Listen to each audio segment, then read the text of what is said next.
I hit the button. Huzzah. I didn't turn the other. We're gonna get it together eventually. It's not gonna be too. Oh boy. Hi, gang. Guys, What's up, gang? guys, what if we switch paths and did a pirate campaign?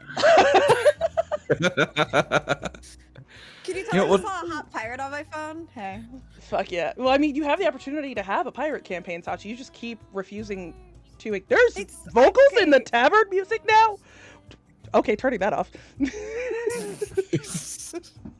had a lady in the ear. Because like before we went live, the company that makes the music that I'm not gonna say because they're not paying me currently, but I do love them. They did a massive update. Money again. I would love that. But nice. Fucking Christ, they did like an update on like 38 of the scenes, and I didn't know they added music or vocals to the tavern music. So that's kind of cool. That's fun. That's fun. I like it. Ambiance. Fucking Christ. Welcome back, guys, to a bunch of unserious people playing Serious Story. We have no sponsors this week, but we do have a couple of friends, affiliates, and things we want to plug before we get started. I'm not going to throw it immediately to Sachi because I feel like that energy is going to be real weird. So we're going to go with Justin first. Justin. Oh, you're throwing me at that first? You're doing me first? Okay, cool. Hey, you know what I would love to do? I would love to be at GalaxyCon Richmond to be able to hang out with the one, and I can't afford to do it. I don't got the monies to do that, Sachi. Otherwise, I would go to be able to hang out with RGM, the person who's running this channel, Smoking Glue Guns, Whitney herself.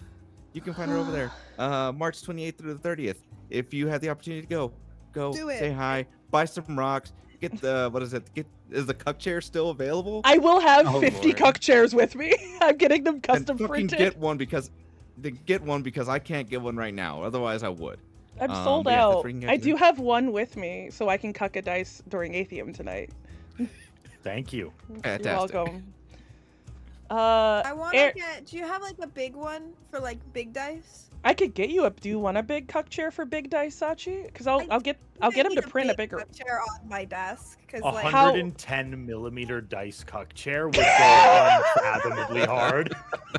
I'm just saying. Wait. What if I do That's a giant Dick 20 and then put it in a giant cuck? Oh, that's okay. We're gonna table that for later. Let's brain on that because like, hey, write that down. You might break the fucking internet. That's happening. I'm gonna have to get bigger dicks printed. Hey, Sachi, do you want to talk about the thing that's ending tomorrow that we're getting printed? What's good? Yeah. Christ. Oh my god. I'm really good at transitioning conversations. We all are. We're wonderful. Yeah. Hey guys, I'm here to plug a friend. Our friend AJ of Winter's Tales is finishing up Castleton after a couple of tech issues and just also the amount of fucking footage that is this project. We'll have our, I think, finale / epilogue on Saturday. We shall see. We get to find out if some of us live or die. Yeah, we get to find out which of these bitches died, which of these bitches crashed out, and which of these bitches lived a happy little life. I have a feeling that only some of us here know what that is. Hey, buddy. What's this happiness you speak of? Yeah, this is Castleton. There is no happiness in the finale of Castleton. Okay, because here's the thing. I'm not gonna spoil. We're all doing the ha-has. Yes, Wicked, my dog do bark. I was in Justin's finale recording, and he was in my finale recording. We saw how our stories ended. We didn't see the epilogues, but we saw how our stories ended, and there's a stark difference. We're on two different sides of the spectrum here. We're on a little. I mean, I'm not gonna say anything more. But anyway, if you wanna see what the fuck we're talking about, Winter's Tale, Twitch.tv. At 7 p.m. EST, 4 p.m. PST. Do I know the other time zones? No. Hey Sachi, it's EDT. We're in daylight savings time. Why does it matter? Why does it matter if I say S instead of D? I don't. This is why I just say Eastern. Just follow the channel and then get the notification. Yeah, just follow the channel. Open the channel at some point in the evening. It'll be on. Because it's hours long, dude. It's gonna be so long. Hey. We've been putting in shifts. Hey, Aaron. Yeah. Aaron, do you want to tell the people do your thing? Bring it in. Bring it in. Oh Lord. We're there. This is we're the there. perfect time for me to walk away. And Bring it Yeah. in. Bring it in. Closer. seconds, I'm Bring it leaving. in. Closer, Do it. Aaron. Hey. Not I close have enough. Alpha waiting. Hey, everybody. Hey, Aaron. How you doing today? I'm good. Yourself? Do you like quality merch? I do. Do you like t-shirts? I love t-shirts. Do you like tank tops? I love tank tops. Do you enjoy mugs? Fuck yeah. Do you enjoy those things being covered in a plethora of both entertaining and also very quality art? From Jokes? Memes? This feels homoerotic. From who? Like, it From feels who? really Oh, it is horny, and I don't know why. But I'm telling you right now, it's made by one of the most illustrious Australian artisanal merchandise makers on the entire planet. That is Cloud Kill Connor from Cloud Kill Clothing. You can go right now. Like Right now. Right now. To cloudkillclothing.com and you can pick yourself up Veil of Athium merch today. In fact, he's cooking. He's cooking on 2 new pieces of merch. What are those 2 new pieces of merch? You might be asking. I am. One of them is crying is a free action. Because it's okay to weep. Okay to cry. And the other one, I can't remember because I'm kind of dumb.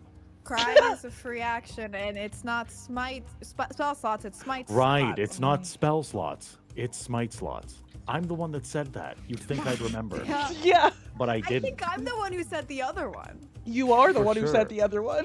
I'm gonna bring this camera away, but look me in the eye. I'm looking. Cloudkillclothing.com. They also have Castleton merch. They do. They also have and some of it, like, they're Sad Boy Club jackets. There's Listen, Sad Boy- that's all well There's and good, and also you know what? Castleton merch for something I said on it, which I love that. I don't love know that. why. I love Hey, Castleton hey, merch. I Sachi, love drink your AJ. juice. Yeah, Veil of Athium is live right now. Sad Wet Rat Man is live as we speak. Go get a sweater. Hey, Tali, can you bring Yeah. some sense of gravitas to this shit show and tell people where they can find more You do this to Athium? me every time. I'm supposed to follow Aaron. It looks me, the normal one, looks far more abnormal because I'm just gonna give a straight dish. Hey everybody, I'm not bringing my camera closer. In fact, you're too close. I don't know. Back up. I need you to leave. I need you to close your eyes as you listen to this. Everybody close their eyes. Do you also not know the difference between EST and EDT? Well, do you want to take that decision making out of your hands? Just follow the Discord. We update you there and let you know when things are going to be on. Do you want to see me make up 90% of our fan art and want to add to that and make that drop it down to 50? Please join there. Get fan art. Get fan art. Find out more lore. Yeah, but Tali, no Talk to one's the gonna cast. ship Oats and Opal like you. It's gonna happen. True. It's Okay. gonna happen. By force of will, I will get more than the 3 people that I have in the group chat to commit to the Stonecut Oats fandom and ship. Join me. Do not make me look like a weirdo by myself. Join me in helping make it trend on Tumblr by having its own hashtag. Follow the Discord. Don't cut Follow Oats the Discord, Army. please. Oh my Fucking god. Christ. Make Guys. it trend on Tumblr, everyone. That's when you know we made it. The energy is weird today. As a general reminder, the story we are telling has the potential to be a dark one, and while we around the table have had conversations about safety and boundaries, please remember that it's always okay to turn it off or step away if the story is affecting you in a negative way. Your safety is just as important as ours. And I think, without further ado, or shenanigans, where did Sachi go? We lost Sachi. We lost I was Sachi. feeding my dog. Oh, okay. Hey, everybody ready for an intro? Should I roll the intro? Yeah. Ready. Born ready. Let's go. Transition.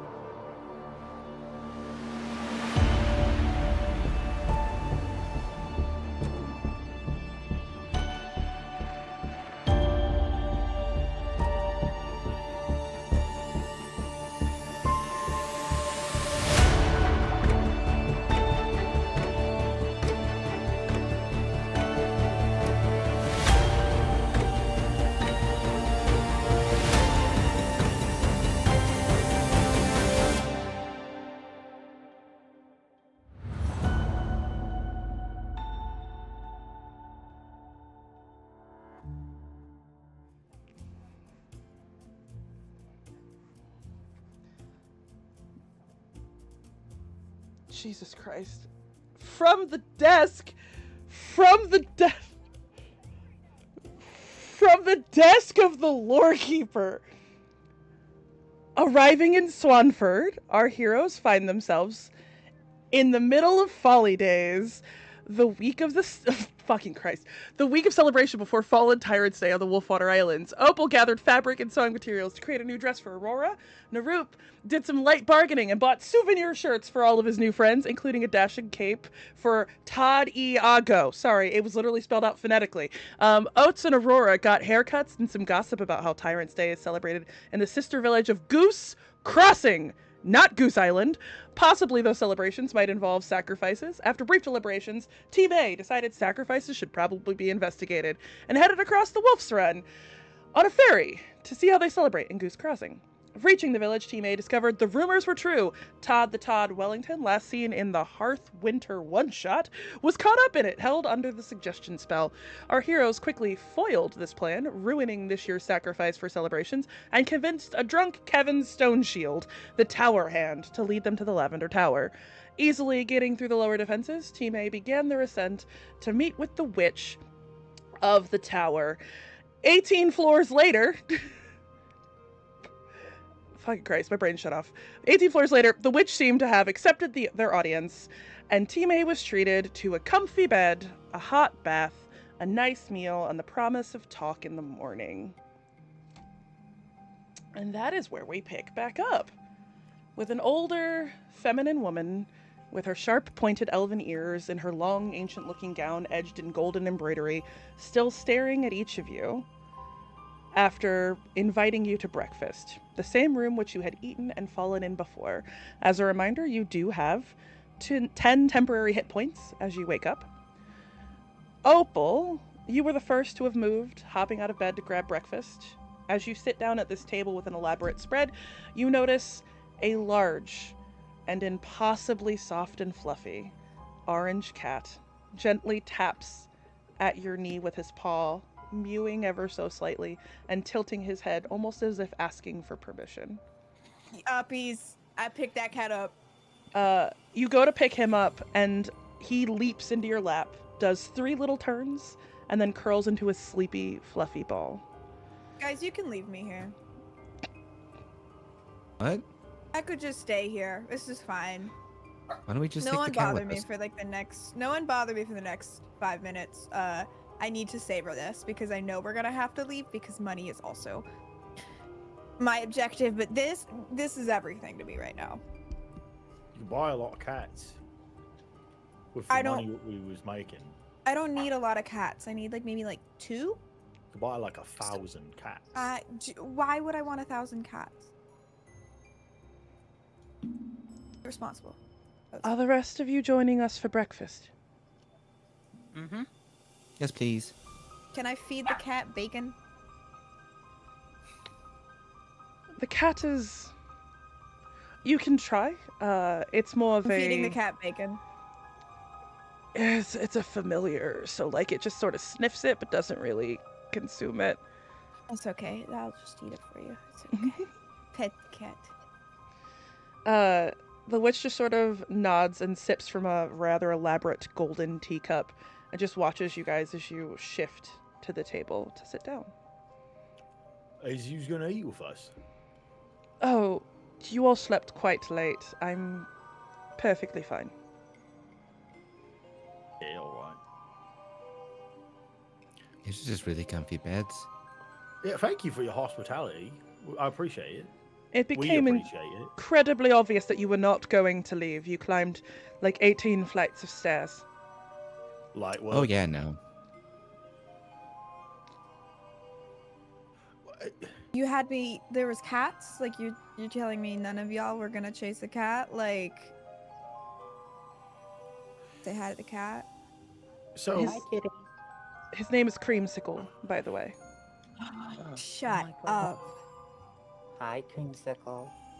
I love that. That's one of my favourite little sweet treats. For real. It's All right. baby. It's Normal baby. about that. He's So- like purring in your lap, Opal. Yeah, no, I have to stay here. It's So that this like isn't what we's here for. It's not what we's here for. But I've got a question for you, milady, if you have the time, since we're here having a lovely breakfast together. How would we go about freeing King Todd? I heard he's trapped. And I know that's crazy, but like, he's like the original Todd, right? That's the rumors. Didn't he suck? I don't know. King Todrick. King Todrick the Unprepared.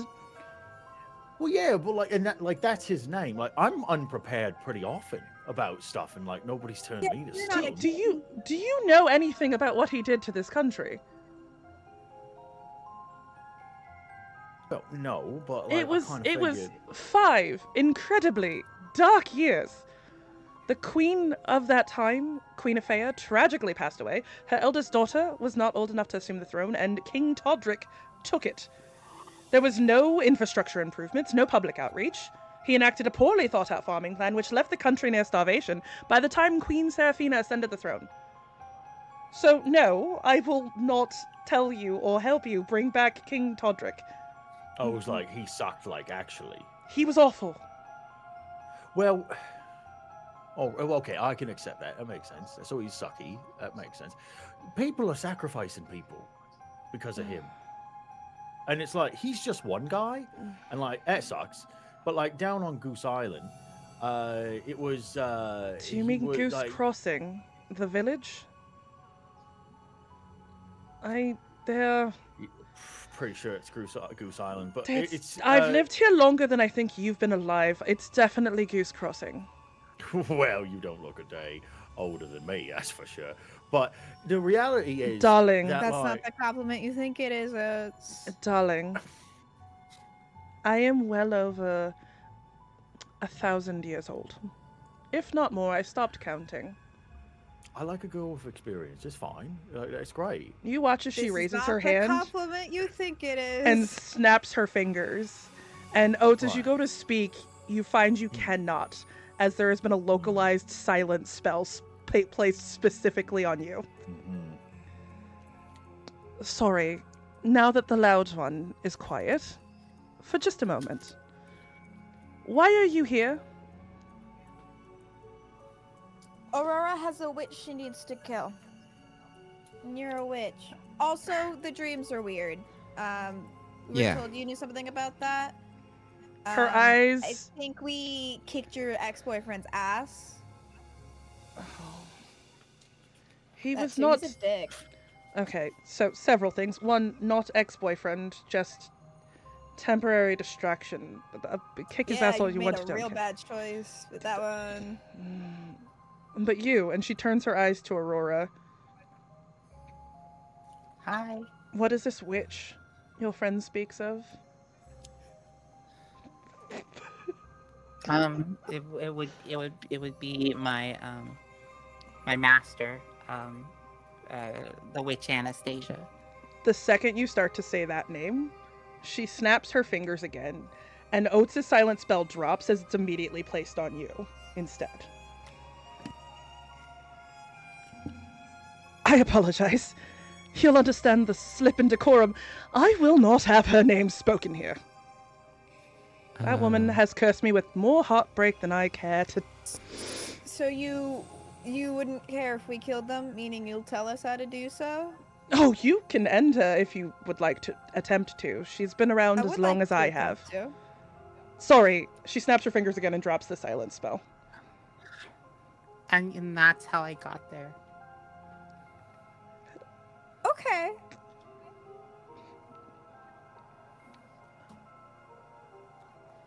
If you must refer to her, just refer to her as her. I don't... Okay, or the witch. You know, we don't have to say names, just tell us how to kill her.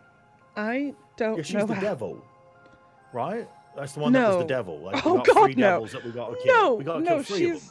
She's not a devil. No, like, the devil. She's an old, complicated friend. She's a problem.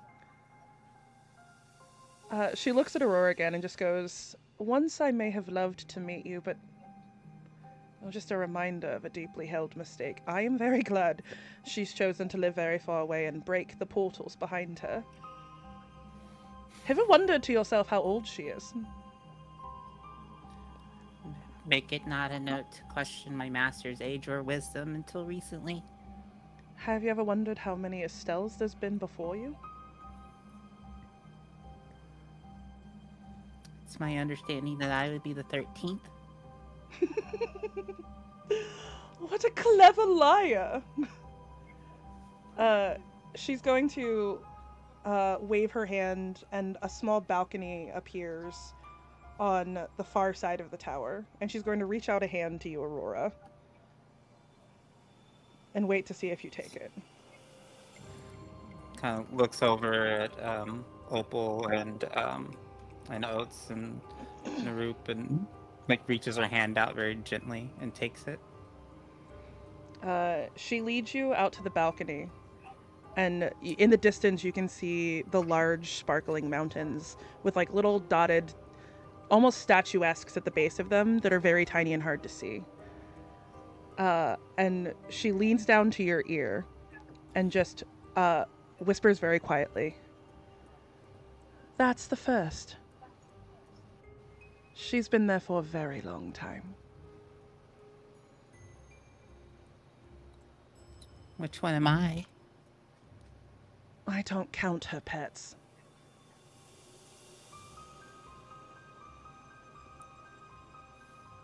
Why is she trapped there?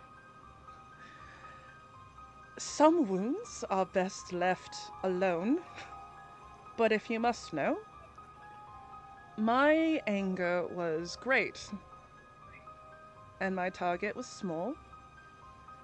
I was only intending to curse a person. One person only, and that I do not regret. I missed, and sort of also cursed the mountainside. The only remaining joy to me is that for as long as I must live trapped here, I can still see Estelle from my balcony, trapped forever in diamond. Her heart is frozen as my own. And she's Did gonna she wrong turn. you? Did she wrong me?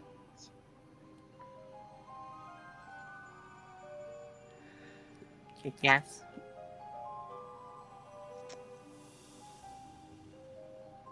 She had audacity that was beneath her.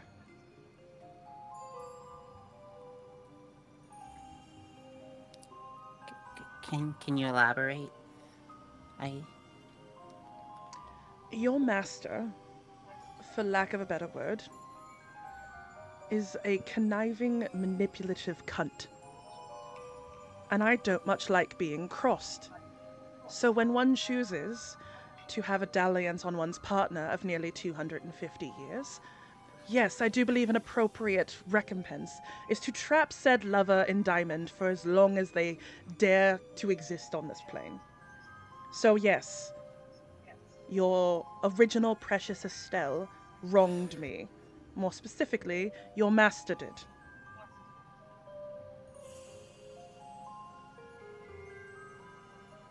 Will you ever release her? I can't undo it. Magic is different now than when I did it. It was wilder and stronger then. When I cursed the mountains, I wasn't aware that I tethered myself to them. For every person that they curse, I gain the unspent time, and by the time I realized, magic had changed, and what had been done could not be undone.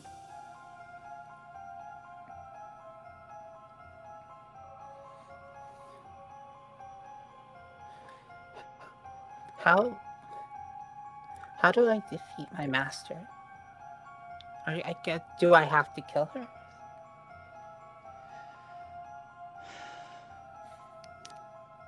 Defeat is a complicated word. For people who have existed as long as myself and your master, one has to run out the clock.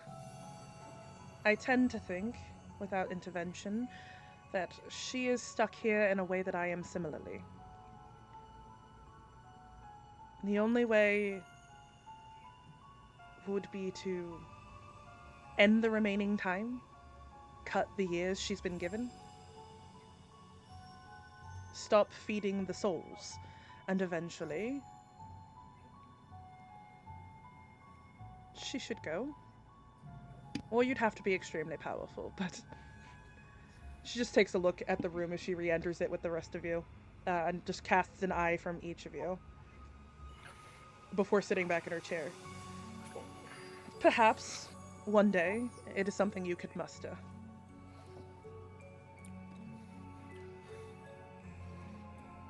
Why would anyone want to live that long?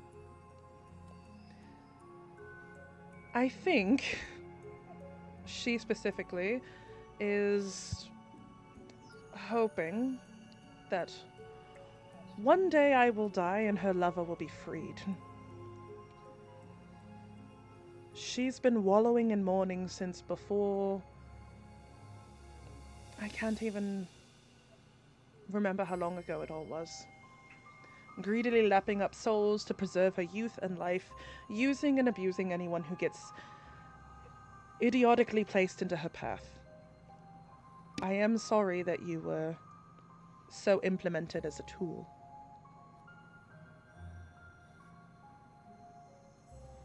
A lot of people, it sounds like, have been used as a tool. Do you feel any remorse for your part in all of it? In what regard?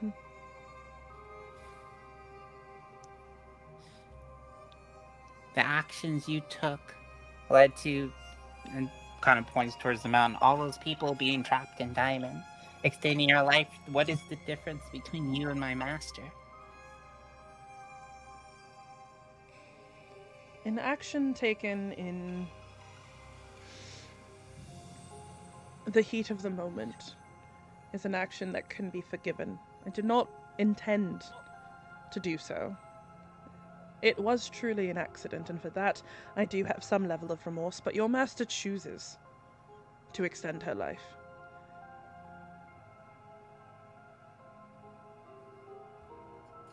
Didn't she do that out of emotion? You have a point. You said something about dreams.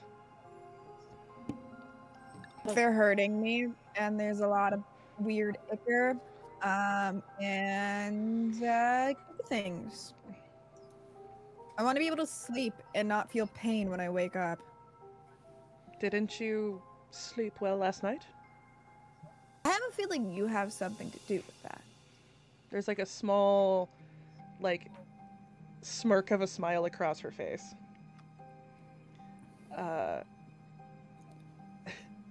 Before she speaks again. I did. While you are in the vicinity of where I call home, you will not have the dreams. It is not a... Where do they come from? What do you know of the history of the gods? I don't know. What do I know about the history of the gods? There's two of them. Roll a history check. One's dark, one's light. Would I do this at disadvantage if I were to do this? I would say you could do it at advantage. It's normal. Advantage? Yeah, I only know a lot advantage. about like one god though. You do. 26. 20. Oh, sorry, not Jesus 26. Christ. 24. 24. Oh, that's such a difference. Anybody else? You said history? History. I got a natural 20 and a 19 on my advantage, so that is Holy a total of fuck. 23, but nat 20. Nice. So Sachi, That's me. correction, Opal. In this moment, That's also me. you remember the names of the twin gods of this world, Cyrus and Vesper. Cyrus, the daughter of warmth and the harvest, otherwise known as the Radiant Dawn, and Vesper, the daughter of darkness and shadow, known as the Veil of the Night. Estelle, you are familiar with Vesper because the Yeah. story, the dark one, you're familiar with Vesper because the story that you had been told is that the Lantern Keeper was a disciple of the Daughter of Darkness, and that Death was affiliated with the Daughter of Darkness and Shadow. And she looks at each of you, and just says, I can't have the bad dreams. I am immune because of familial ties. What? To who? Can I Could you tell you? elaborate, please? Can I tell you a story? Yeah, but Yeah. I'm not. Hold on. And then I like make myself a sandwich, and then I grab like a little plate of fruit, and then I sit it on my lap. Yeah, all right, go ahead. You are all children. There was once an empty void. No stars or planets dotted the sky, nothing. Emptiness. Until the mother of creation descended with her children. Twins. One, Cyrus, a daughter of warmth and harvest, and the other, Vesper, a daughter of darkness and shadow. She created for them a world to call their own. A toy. And she left it under their care. One to govern rebirth and growth, to protect the day, and to spurn new creatures to fill the world, and the other to bring peace to one's end and safeguard the night, to govern death and decay, so the world was not overrun with boundless life. The sisters worked together, shaping landscapes, calling clever monsters into being and heroes to slay them, and there was joy for a while. But the children of a god, who are themselves gods, often grow jealous and petty. It was not long before the goddess of night grew weary of only being shrouded in darkness. She sought to simply play with her sister's domain, but sharing was not an option, because why would one share when they have insatiable power? They each sought out to conquer their siblings' domain, empowering peoples of this world with divine magics and spells and abilities, and sending them out to war like little toy soldiers. They fought for decades, at most only reaching a stalemate, and to the ruin of thousands of lives. Eventually, the people of this world grew tired of being used as playthings and sought a different path, banding together behind several powerful families, each blessed by the goddess of the sun, a ruling faction from each kingdom in the world. Here in Athium, our family founded a stronghold and brought the entire kingdom to their cause, petitioning their god for a solution, one that was not ideal, but would allow the peoples of this world peace. And using almost all the strength they possessed, they managed to bind the gods to our world's will, placing one, Cyrus, the Radiant Dawn, behind a wall of sorts, able to see and gently touch followers, but not directly interfere. And the other, Vesper, the Veil of Night, bound deep beneath the earth, forever to sleep, chained in darkness and shadow, unable to govern her domain, except through dreaming. The safest choice. The Ivy family was among those worshipped as heroes, saviors of the world, and a member of each family declared queens of their realm. The family here, henceforth to be known as Binders of the Gods, the Ivy Binds. She leans back in her chair and takes a long sip from a chalice as she finishes speaking.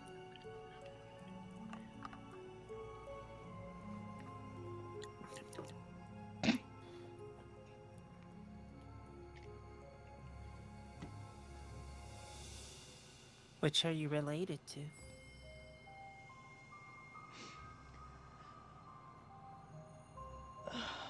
My bloodline could be considered royalty. Are you a god? No. I am just an incredibly old and very powerful mage. You can call me Magdalena. Or Maggie for short.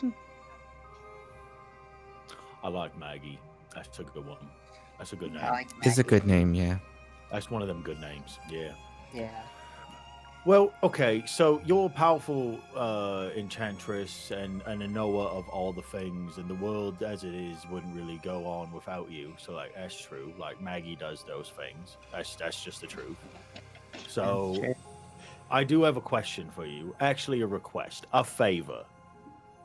Would you make my sword magic? Excuse me. I know that's a crazy question, but like, I don't know any wizards. And I got no money, and like we's in your house, and you know you're really nice, and you've been really sweet to us, and you gave us like a bacon sandwiches and stuff like that. And maybe you got magic from a sword, because like I've got to go fight like 3 big devils, and like they're all real nasty, and I can't turn mountains into diamond. And now I've got to go and kill your ex.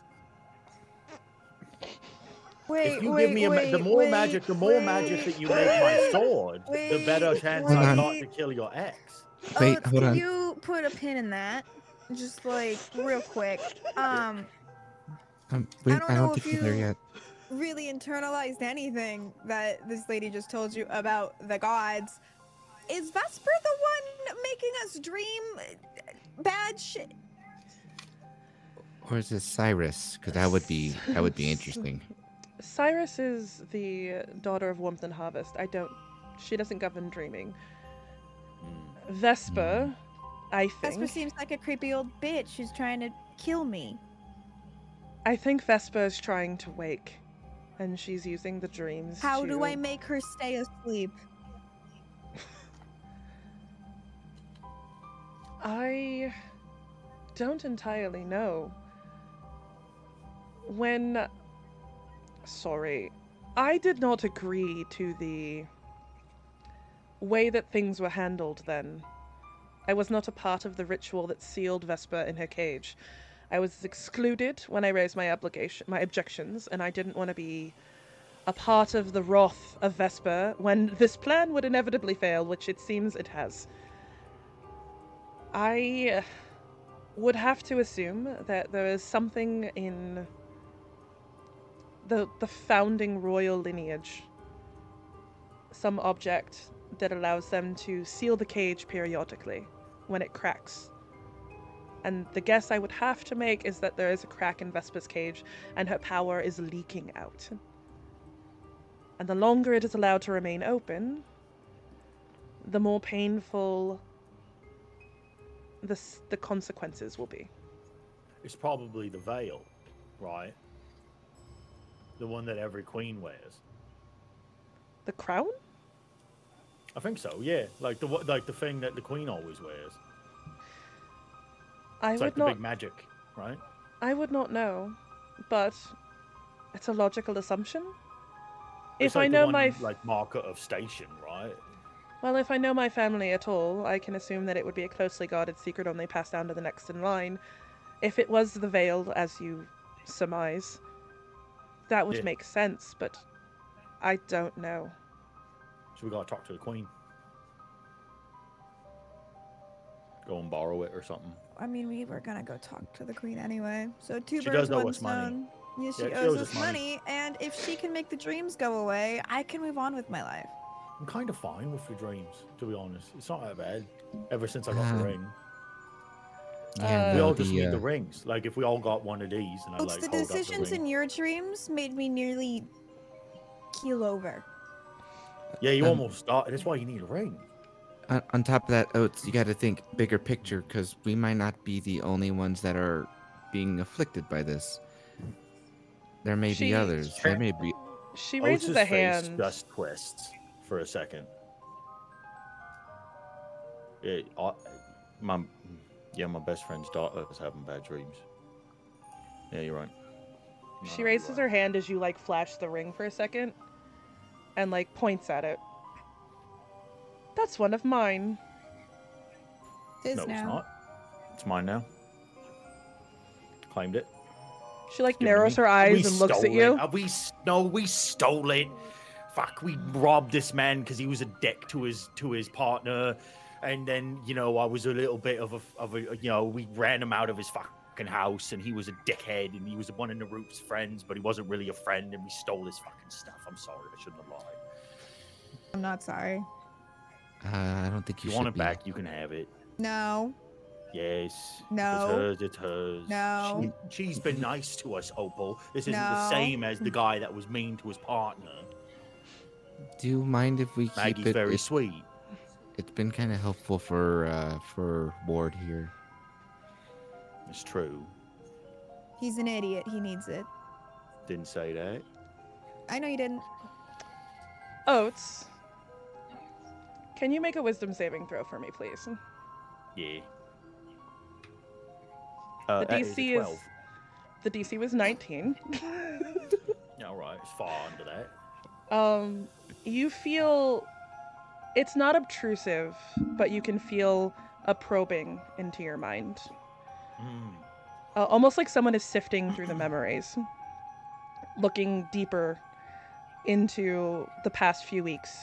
And like you see little memories sort of popping back up for you. The time at the meeting Naroop, saying goodbye to Alejandro, the time at the tree, going down in that one fight and then popping back up again, the seeing Opal and Estelle and Uncrustables. Sorry, Aurora. Christ. And more specifically, the dreams keep coming back up, and she shifts through them very quickly. And then pulls back out. You read my mind?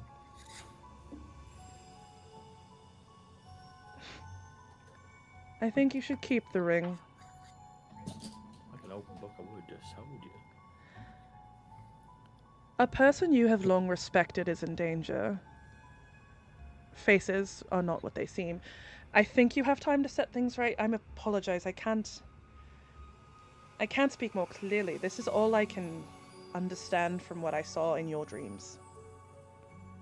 Could you see my dreams? Because I don't understand a fucking thing about them. I can try. Go for it.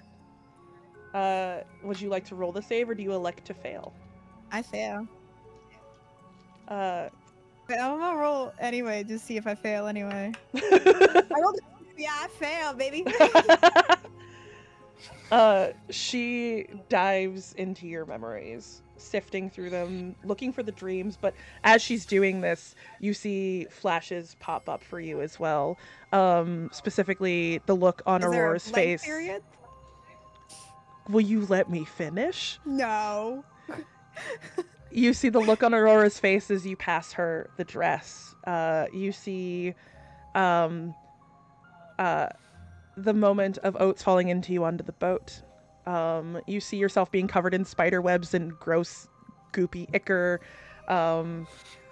punching a guy in the face, holding a guy's hands, just rattling through all of the memories of the last few weeks, and then further in the last few years.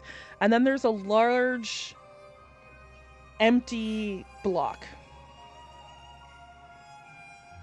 It's almost like someone, like it's not like blank, it's like scratches on your mind where like just a section is missing, erased. But around it you see the village where you grew up and a forest. But other than that, just a big scratched out block in your memories.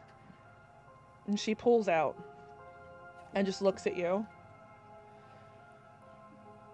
What do your people do in the forest?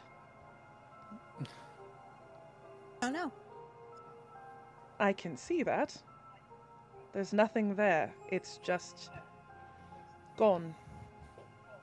Yep. And you're all right with that? Sure. Don't you want to know what happened to you? Don't need to.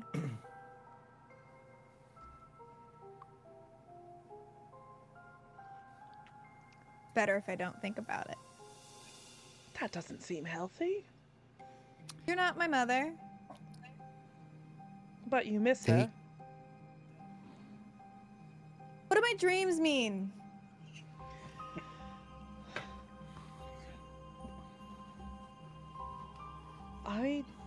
Yours...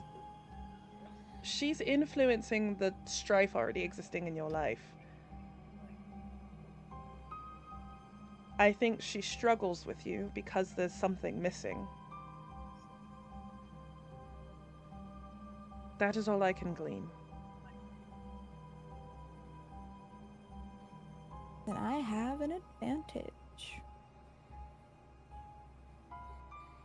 Do you want me to look in on your home? I could. What do you mean? Well, I've seen it in your mind, Yeah. so I could look on someone specific if you wanted me to. I don't think I need the distraction right now. The choice is yours.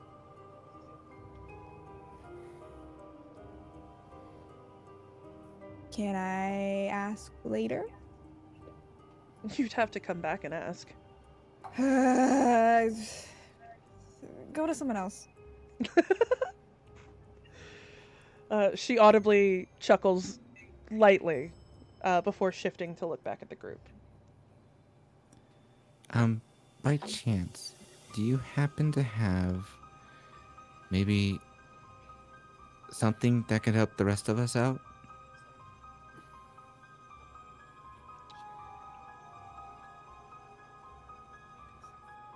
Maybe the ring may be too much to ask for, but just at least something to give us a little bit of a reprieve from these dreams? Make a persuasion check.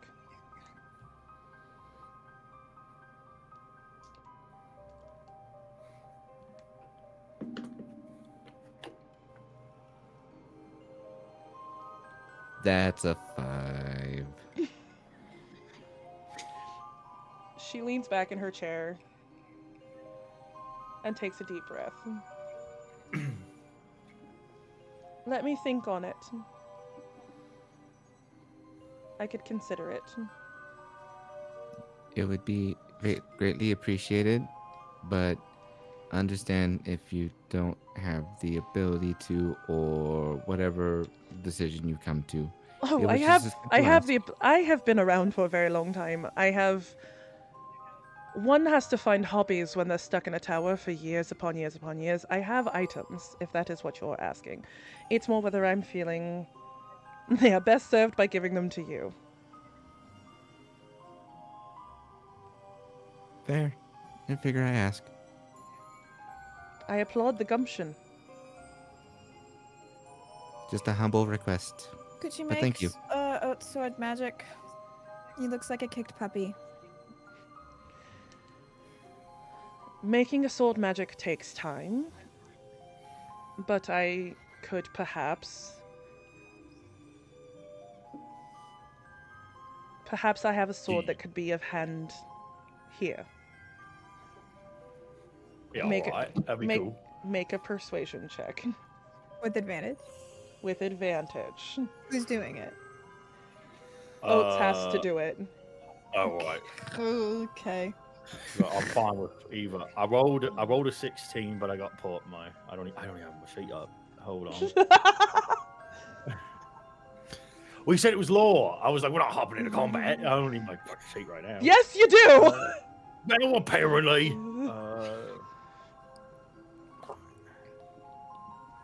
think I have persuasion. I do. Yeah, 21.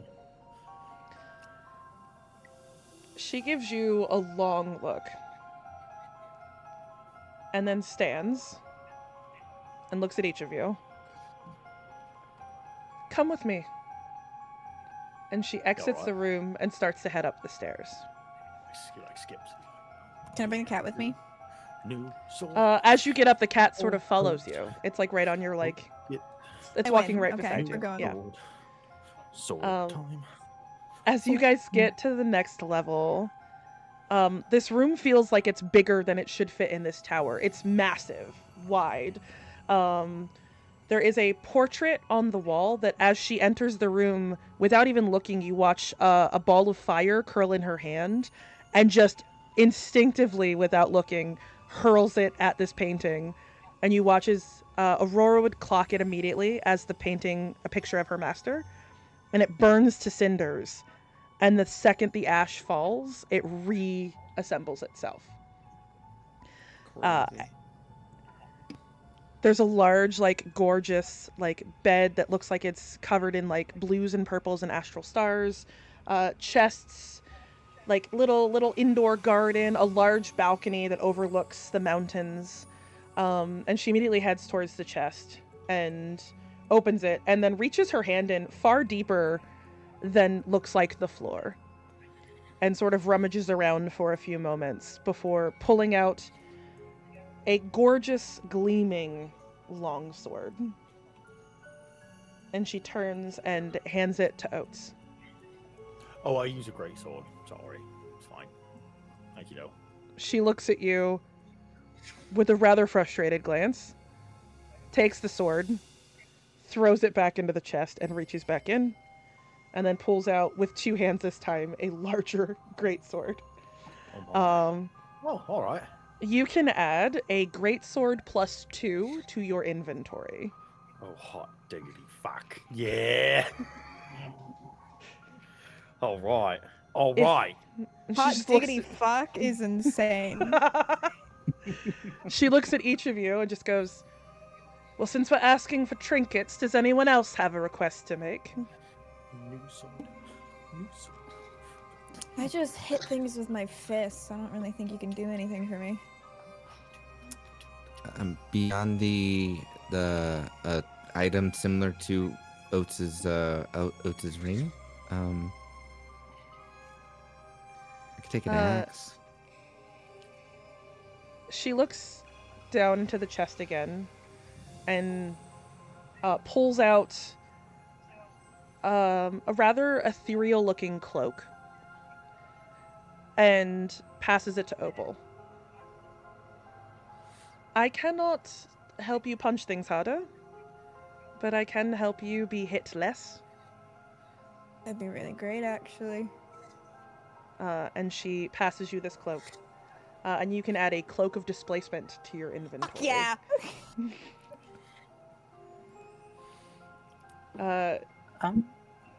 She looks over at Aurora. Hi. I'll take all the help I can get.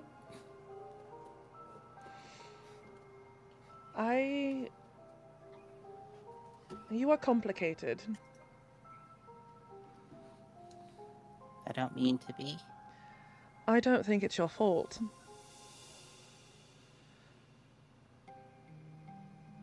I have a question for you.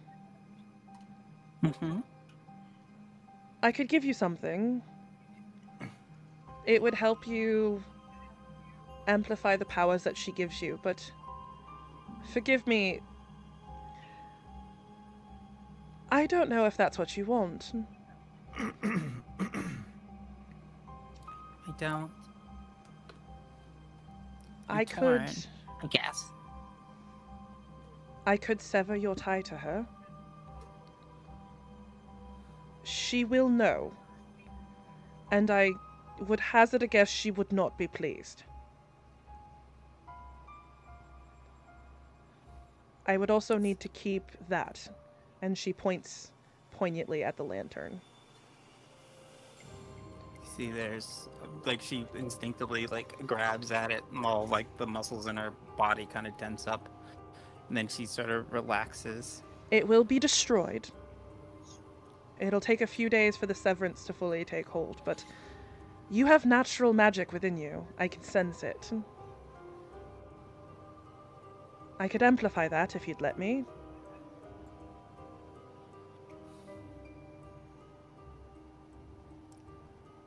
Is she really a bad person?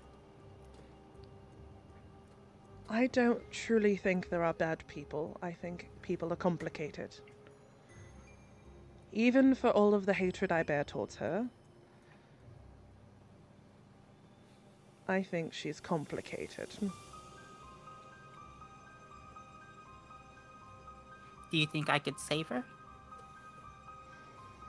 I prefer that you didn't. I would much like to see her burn into ashes and never exist anymore. But I ultimately cannot make decisions for you. Well, you said that she's not bad. I Which did not means say that she she's can not save. bad. I said she's complicated. You can't save someone who doesn't want to be saved. People who hurt you don't need to have a redemption arc. They can just rot. It's just hard. It's just all I've ever known. I think Whatever. Sorry.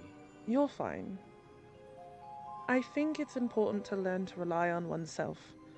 If living in a tower for over 1,000 years has taught me anything, self-reliance is your strongest trait? That's the wrong word. It's a strong skill to have.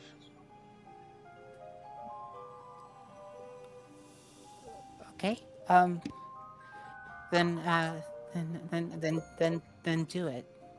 She very, like, hands kind of shaking, reaches and grabs the lantern and hands it to you. I want to be my own person. She wraps her hand around the edge of the lantern and pulls it from your grasp. And waves a hand Kind of over holds it. onto it for a second.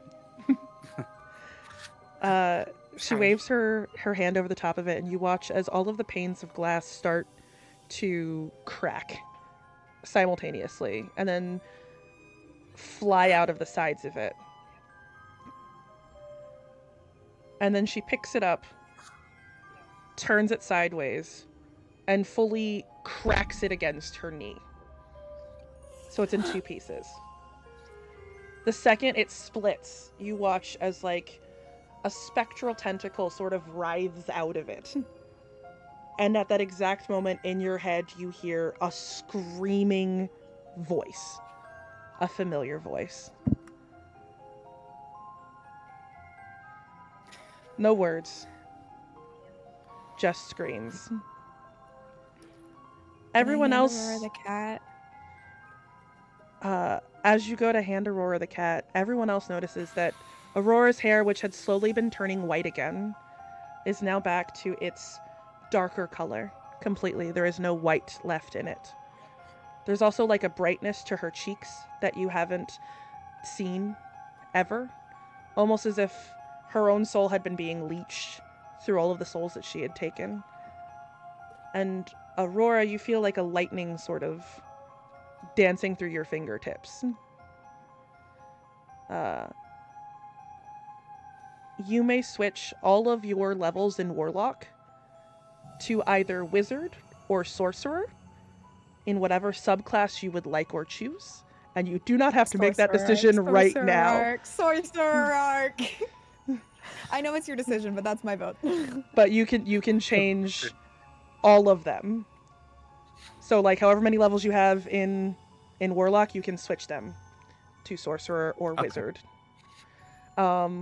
She then takes the staff in pieces and places it on the table, and then reaches back into the chest and pulls out a book. Different from the book you've held before. It's covered in runes and gemstones, has a large sturdy lock on it, and passes it to you. It's an arcane grimoire. For now. But depending on what you choose, and do choose before you leave, I could find something more beneficial depending on where your magic settles. It might take a night for everything to sort of lock into place. She very gently takes it. She kind of lifts her face up. You can see she's, like, big tears are sort of rolling down her face. And she kind of gingerly takes it and kind of presses it against her chest. I'll do my best. She touches a hand to your cheek. Just remember that actions have consequences. I cannot promise what Anastasia will do. And there's a trembling as she says the name aloud for the first time. But it'll be the first time. It'll be my own choice. The other hand touches the side of your face.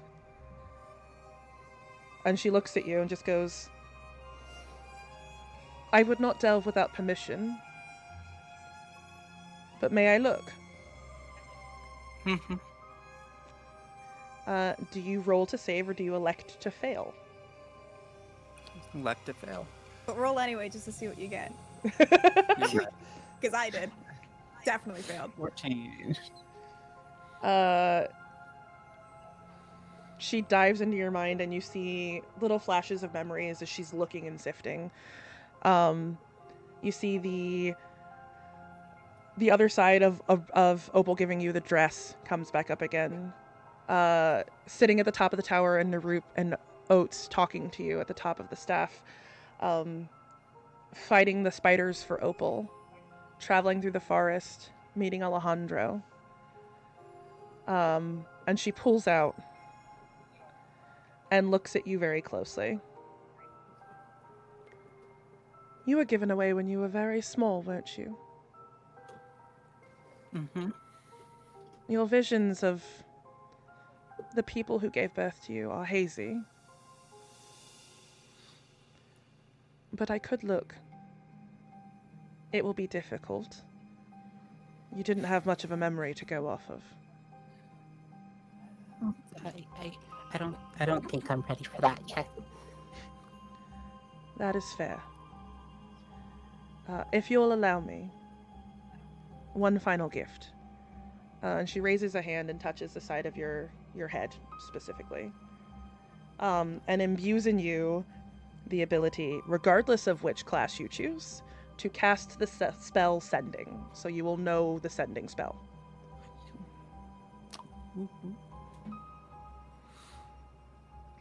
She will lastly turn and look at the frog.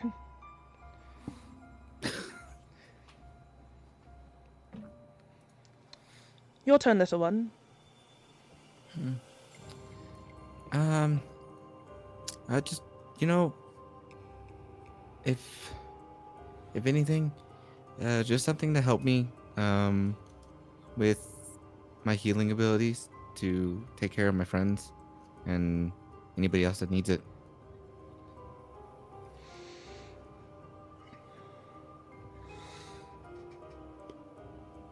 Let me see. And she'll turn and dig back into the chest. And she comes back up holding two very different objects. One of them almost looks like a little capelet. And the other isn't an axe. It's more beautiful than that. It's a curved sickle.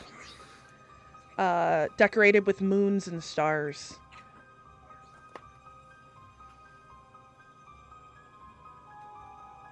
You may have one. The choice is yours. What do they do? Well, this helps you hit things. It's very pretty. I've had it a very long time. It was one of the first pieces I ever made. The other makes it harder for you to be seen. Utility. Not. I think that probably fits me a little bit better. I try to fight. Fighting doesn't always work, but I can heal, and that is what I do best. So, anything to help me blend in, I'll take it. Are you magical? In the ways of nature, yeah. Might I make a suggestion? Absolutely.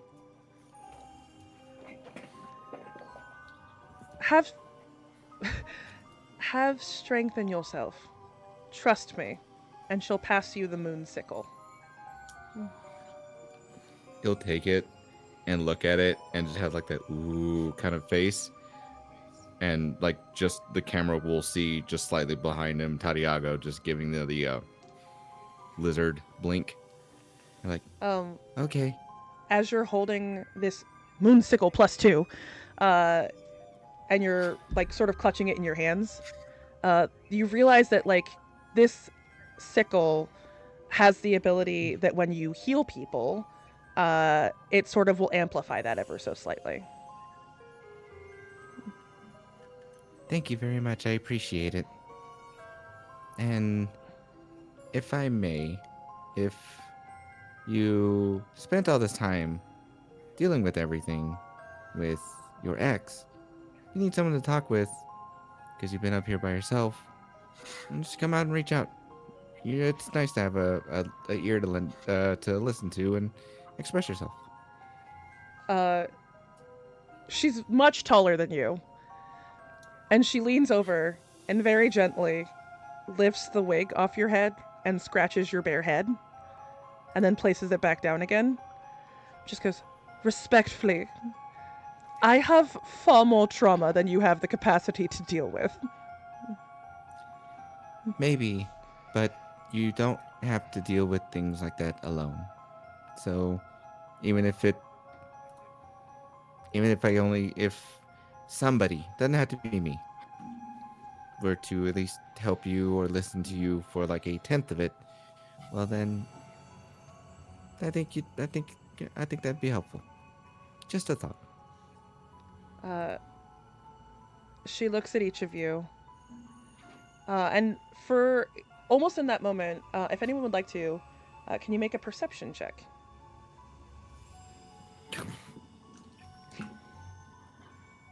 Yeah, makes sense. 7. 22. Nat 20 plus 8, baby. Jesus Christ. Aurora and the Roop, you were the only two to clock it. As she sort of straightens herself back up again, you watch as like some of the lines on her face like vanish as you're looking at her. And she sort of tenders a glance out the window very quickly, like not turning her whole head, just like the eyes flash, and she like sort of scoffs.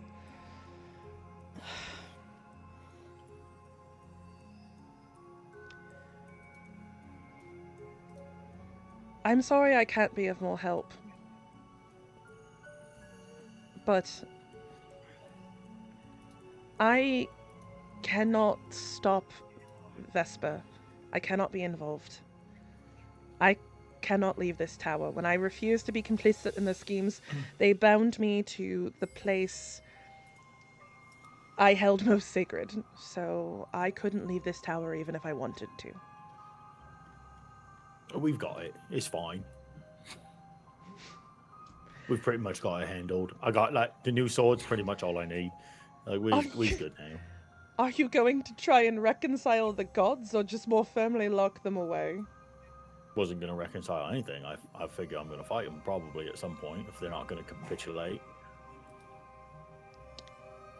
She just looks at Ignore Opal. him. He didn't process anything I said earlier, did he? No. I heard all of it. He heard all of it. Yeah, there's two gods. One of them's trapped underground, so we probably got to go underground. That's the There's one more causing the than 2 dreams. gods. Yeah, but like the bad one's underground. Heard that, and so we got to go talk to the queen. Probably going to need the crown, the veil, and then that is used. One of us has got to wear it while we like hit the god with a sword or something. It's probably something like that. Ignore him. We're gonna go. Thank you so much for your help. We have a queen to go talk to. She looks out the window again, and it's about this time that you notice that this conversation has taken you guys all the better part of the day. Time has flown by. And she looks at you again and just goes, the last thing I could offer, I could bring you more power, but it will take time. I could increase the abilities you already have. It would not tether you to me in any way. Like an amplification, if you will. The more time you can give me, the more potent it will be. Krillin style. Winnie, how much more time do we have until we need to get back to the ship? You guys probably have about a day, but if you had the ability to get a message to Captain Talindra to let her know you needed more time, you could do that. But if anyone would like to roll an insight check, you may, and I can tell you what the fuck that means. I will be so for real. The DC is 20. Right. So 3's not enough. No. Do you think 4 is? It's 4. No. It's actually that's a good question because I actually rolled a 4. I forgot. That I'm not, yeah. Jesus Christ. I rolled a 2 and I got a 4. Fun. Got a I didn't. 16. Anybody Dirty roll? 20. Ooh, Justin, I'm gonna send you a DM, and then you can decide whether or not you tell everybody. So while I'm pulling up Justin on Discord, if anyone wants to do a chitty chat. Hey, guys, do you know what's so great? What? The Discord. Oh, yeah, that's true. That's totally true. Oh, hello, lovelies. I see you rolled these 5 in the chat. I was like, yeah, the Discord is where you can see Opal getting just schmammered drunk, like just shithouse drunk. Truly, it's a lot. Just just white girl Crash out. wasted. Crash Yeah, out, crash out, crash crash Crash out, out, crash out, crash out, crash out, crash out.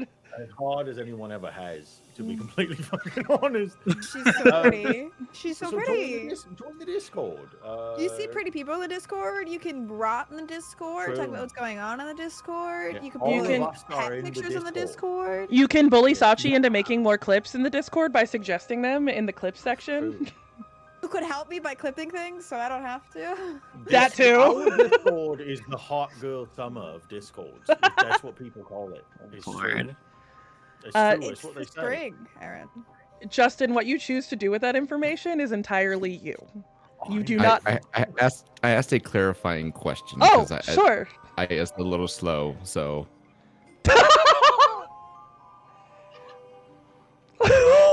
Are we still ramp? Yes. Ramp? Yes. Hold on. 100%. All right. Let me do it real quick. We're gonna Do do it. Do it. I can't get as homoerotic with Hi you. everybody, this is Aaron talking right now, but I'm also Oats. We're going to be talking about Cloud Kill clothing made by Cloud Kill Connor. You can get all of the official Veil of Athium merch there right now. You can get the Sad Wet Rat Man merchandise. You can get Feminine Wiles mugs. You can get the upcoming I forget what it is. Again, God, I just Crying is the free action. Yeah, and crying it's is a not free spell action. slots, it's smite slots. It's not spell slots, it's smite slots. If I should fucking know that one, I'm the one that said that line. But like, you can get those right now at cloudkillclothing.com, the most fantastic merchandise maker in all of Australia. Did that clarify it for you, Justin? Yes, the first part wasn't what I meant, but thank you for that. But still good to know. Good to know. I mean, it's still an option, but I mean, Trust me, Anyway. baby, she does not swing that way. it's an option.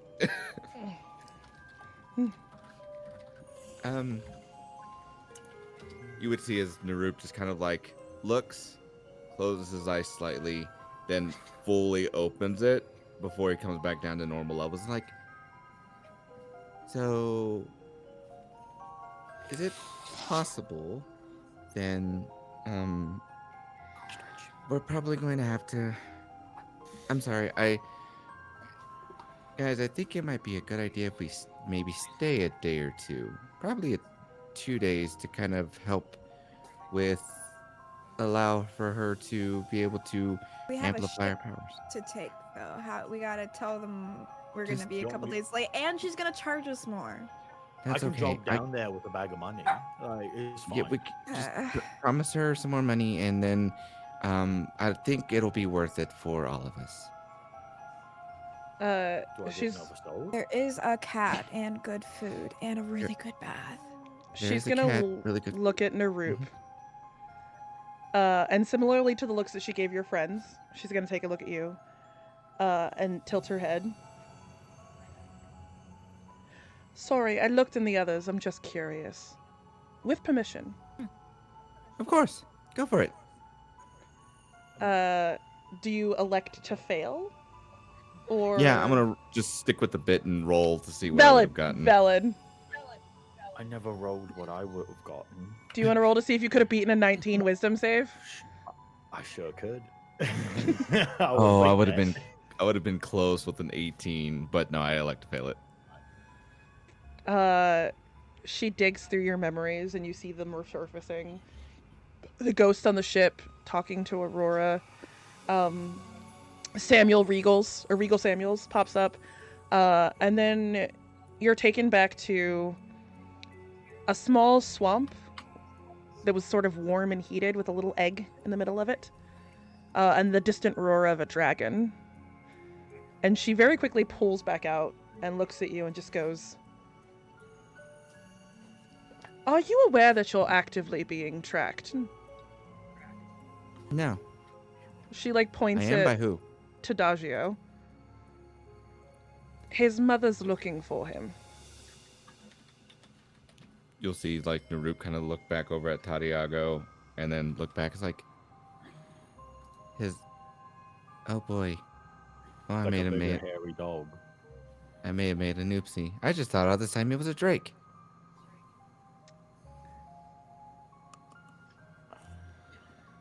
"I will leave you to deal with her as you will, but something to be aware of." You know where she's at. "I don't know her, personally, but she's old. Ancient, honestly." Interesting. Okay. Like 12. It's like ancient dog years. That does coincide with that. Okay. I've given you all a lot to talk about. Why don't you take a minute downstairs in the room and mull things over? It's been a long day and I've said quite a lot. It's basics, really. We do appreciate it, though. Thank you. Oh, thank you. Actually, yeah, no, an emphatic and true thank you. She just gives Oats a very long look. "I don't like you." Wait, you don't like me? Why don't you like me? "I don't know." What the fuck did I do? I have a follow-up question on that. Is it because he's a man? Honestly, probably. Yeah, no, I figured. Misandry is an understood thing. Like the patriarchy is an evil reality of the You places guys can that talk we about exist in. that. Silence. Are we gonna, someone Listen, I don't blame you. message- I don't blame you. You can hate me for what I am, but not who I am. Okay, bye. Fuck. Why is everybody so fucking mean to me? Can someone message the captain? I'll just I drop will. down. I don't want to be in this fucking tower no more. No, no. Oats, Nasty. you want to stay here. Trust me on that.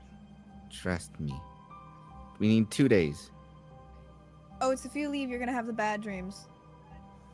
You don't want the bad dreams or the big sads. And we'll also get more powerful, and you won't. Well, I can't have that. No.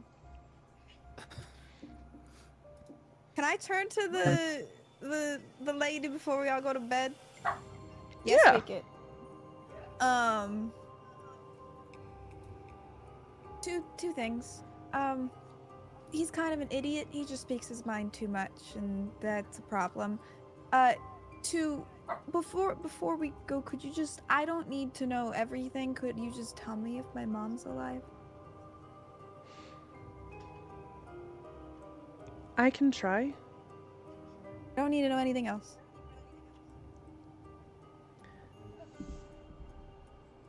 She's gonna sit down on the floor and close her eyes.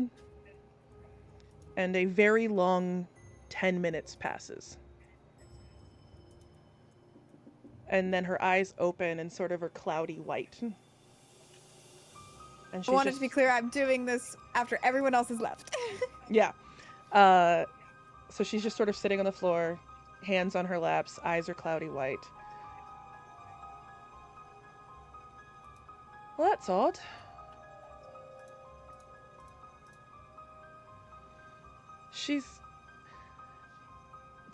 There's nobody there."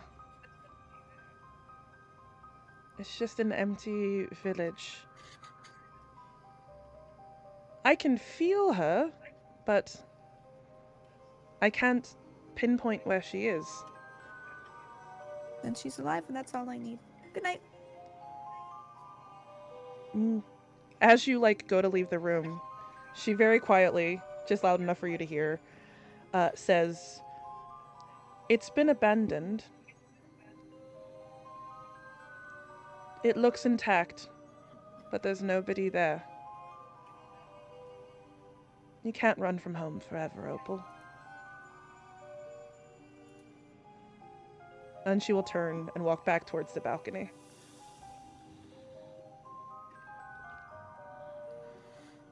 Can I have Opal do something she hasn't done in 2 years when she's alone in the bath area? Yeah, what would you like to have Opal do? Pray.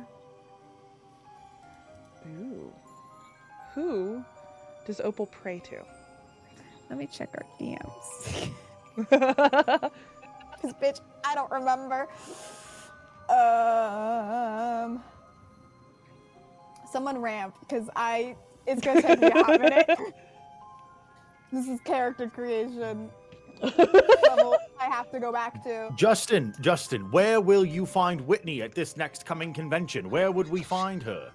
Well, hopefully you'll be able to find Whitney faster over at GalaxyCon Richmond during the days of March 28th through the 30th.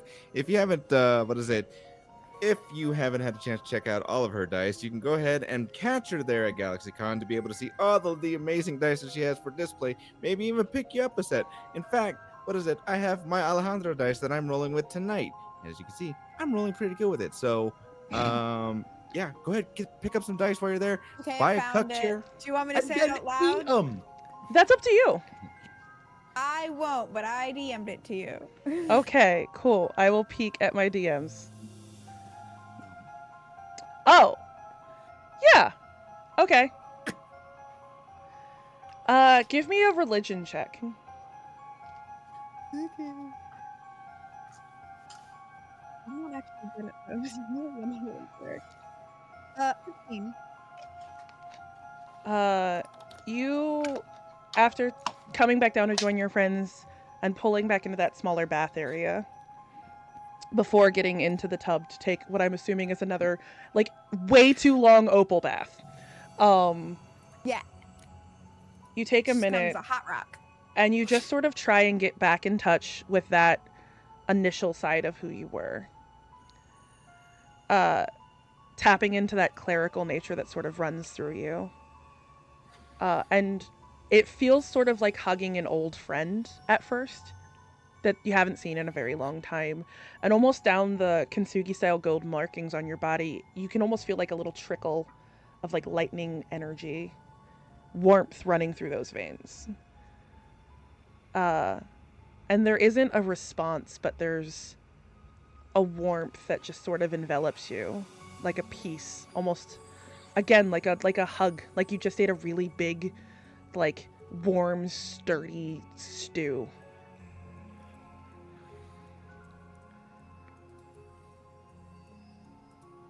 Okay, she sleeps well.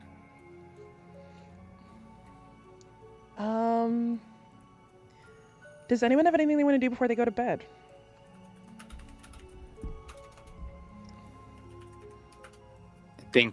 I think Aurora is just gonna kind of have a cry, a little bit of a panic attack. That feels so valid. A little panic attack as a treat, as a reward.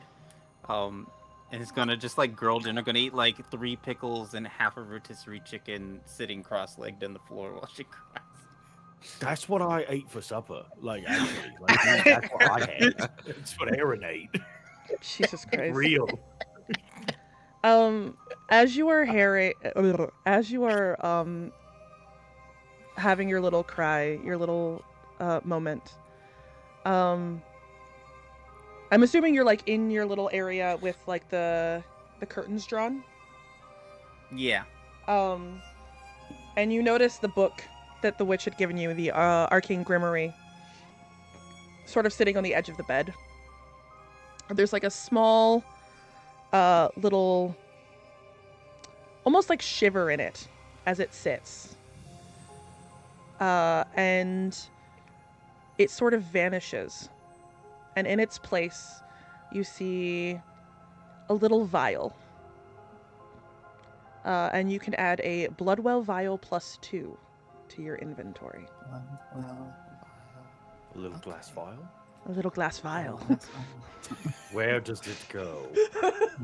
You put your blood in the little glass vial. Oh, jeez. Right.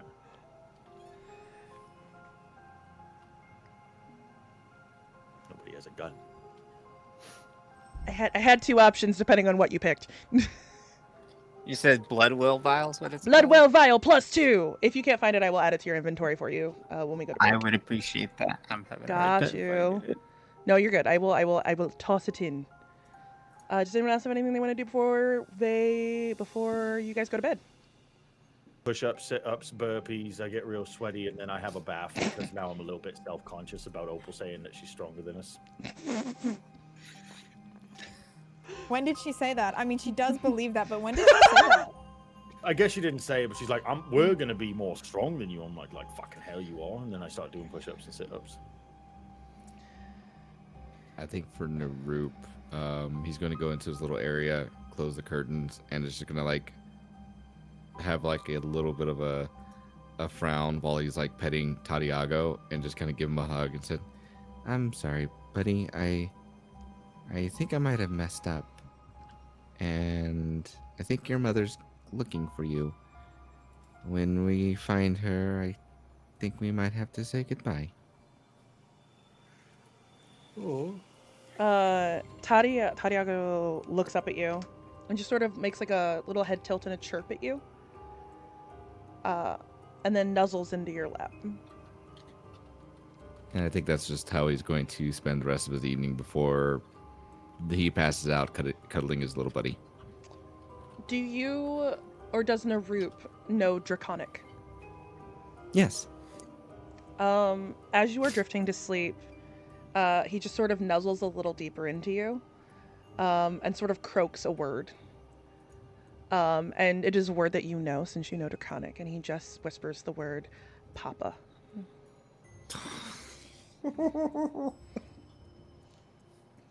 Cool, so you're never allowed to let him leave. That's nice. And it took that long. It took literally one word, and now Oats will die before his mother, or his own mother gets to take him away. Like, it's one word. Well, this was a nice campaign, you guys. At that point, I'm just going to call it a day from here. Yeah, You guys take it easy. I'm out. Bye. As everyone goes to sleep, Oats and Opal, can I have you each make a wisdom saving throw? 21.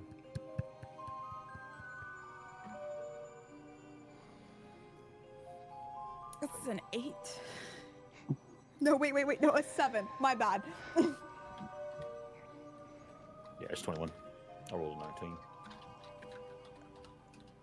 We're gonna start with Oats. The fuck did I need to roll? Jeez, that's fine. Your vision is suddenly overwhelmed by light. Bright, incredible, brilliant light as the world shifts into focus around you. You stand in a crowd, hundreds, no, thousands of people almost pressing against your body, surrounding you from all sides.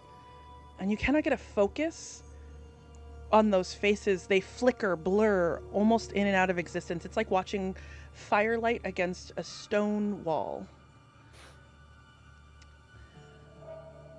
The noise, however, is the oddest thing. This many people, this many voices, it should be unbearable, an almost deafening wall of sound, but it's washing over you almost like the warmth of an afternoon. You don't know this place, but it feels almost like home. The light again is almost overwhelming, but it doesn't burn. It's like an embrace, like a mother's caress against your cheek. It should be too much. It should be blinding, and yet it isn't. It only welcomes. Somewhere in this mass of people, you hear a voice. It almost sounds like it's humming. No, not humming. Speaking, a woman's voice.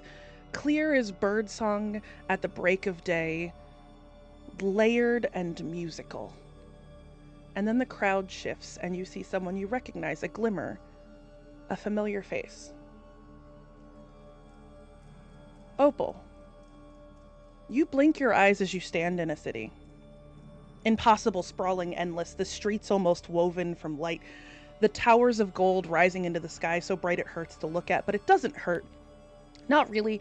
The brightness should burn, it should sear, but instead it folds around you like a warm embrace, like a memory of a warm bowl of nourishing soup. And the people, tens of hundreds of thousands, a throng, faceless, ever shifting, never quite corporeal, flickering in and out of existence as if they're just echoes. And the light shifts, and there is Oats standing in front of you.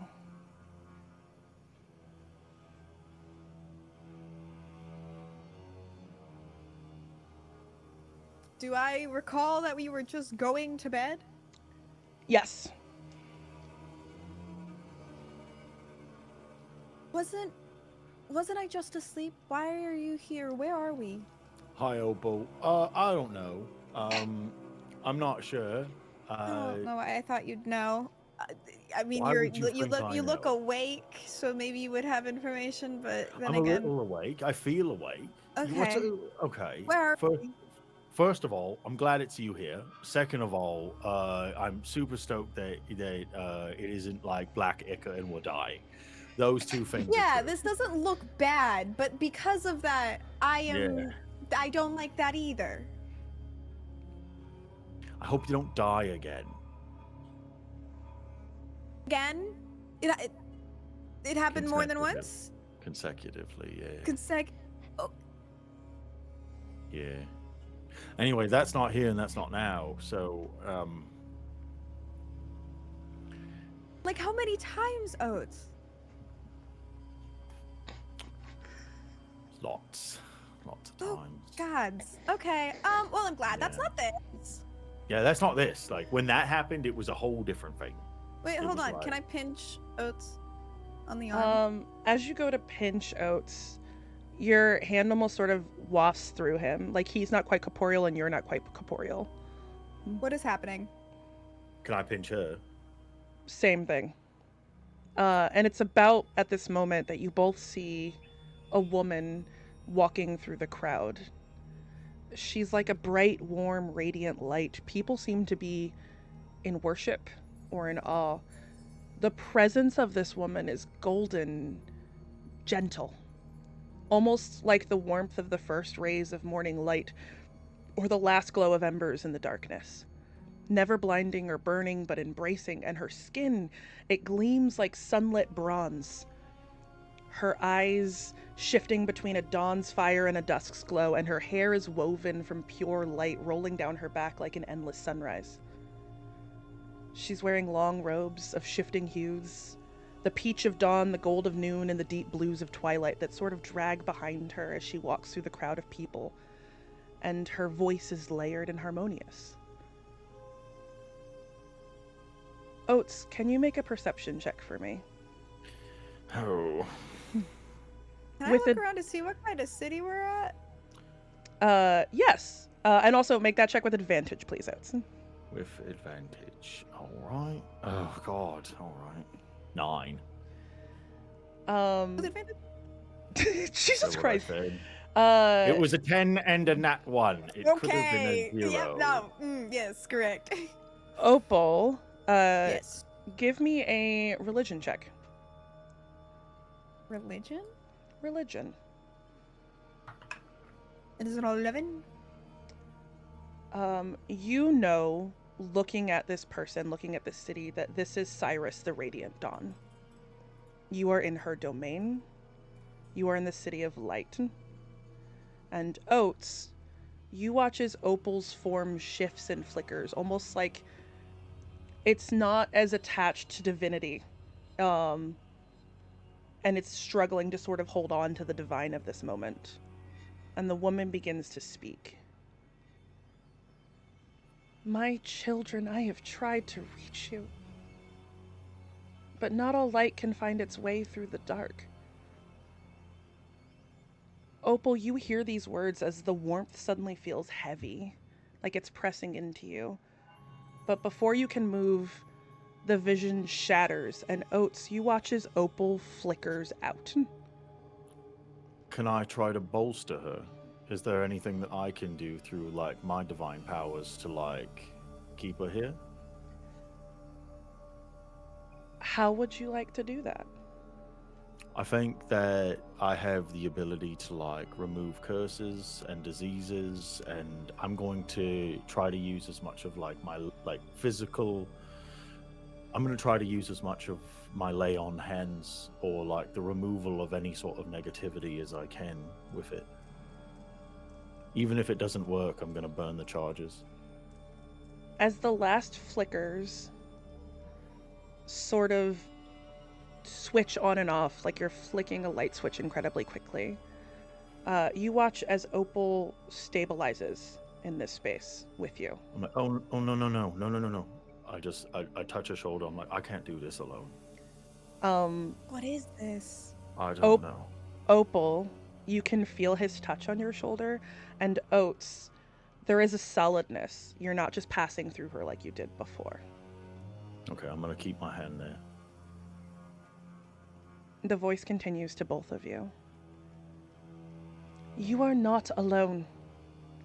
You are not abandoned. I see your struggle. I see the pain of your dreams. And she falters for a moment, looking uncertain, as if she isn't sure that people are hearing her. And as you're looking out at this crowd, you're watching as people sort of flick out again. The hundreds of thousands of people just sort of vanish and disappear. It's almost like she's pleading. I want to help. I am trying. I cannot reach you. I'm trying. And Oats and Opal, as you watch her across the crowd of flickering people, you both suddenly realize she's looking directly at you. You're doing your best. It's all right. We know you're trying. You help the crops grow and stuff. You're doing great. I wouldn't beat yourself up. It's on us to make the changes. You're just like doing your best. I wouldn't beat yourself up about it.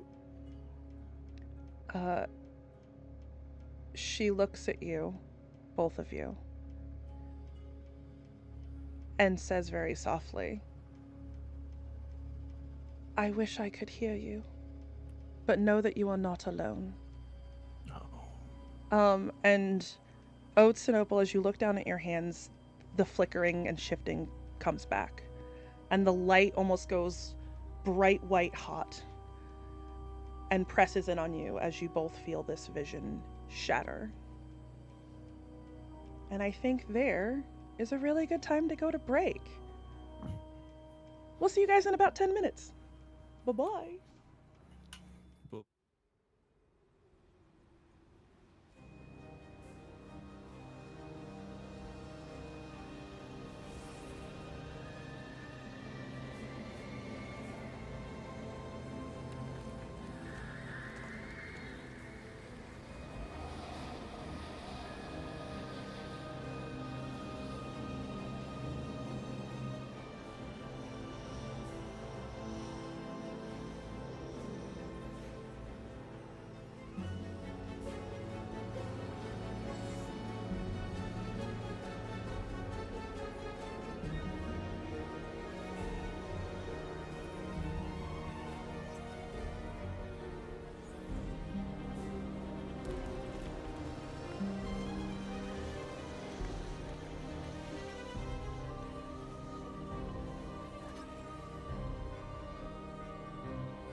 I have one eye again. We're good.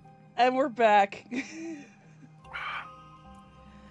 The morning comes to you all, but specifically, as you each wake, there's a strength that sort of overtakes each of you in this moment, sort of coming to stretching and feeling a resilience.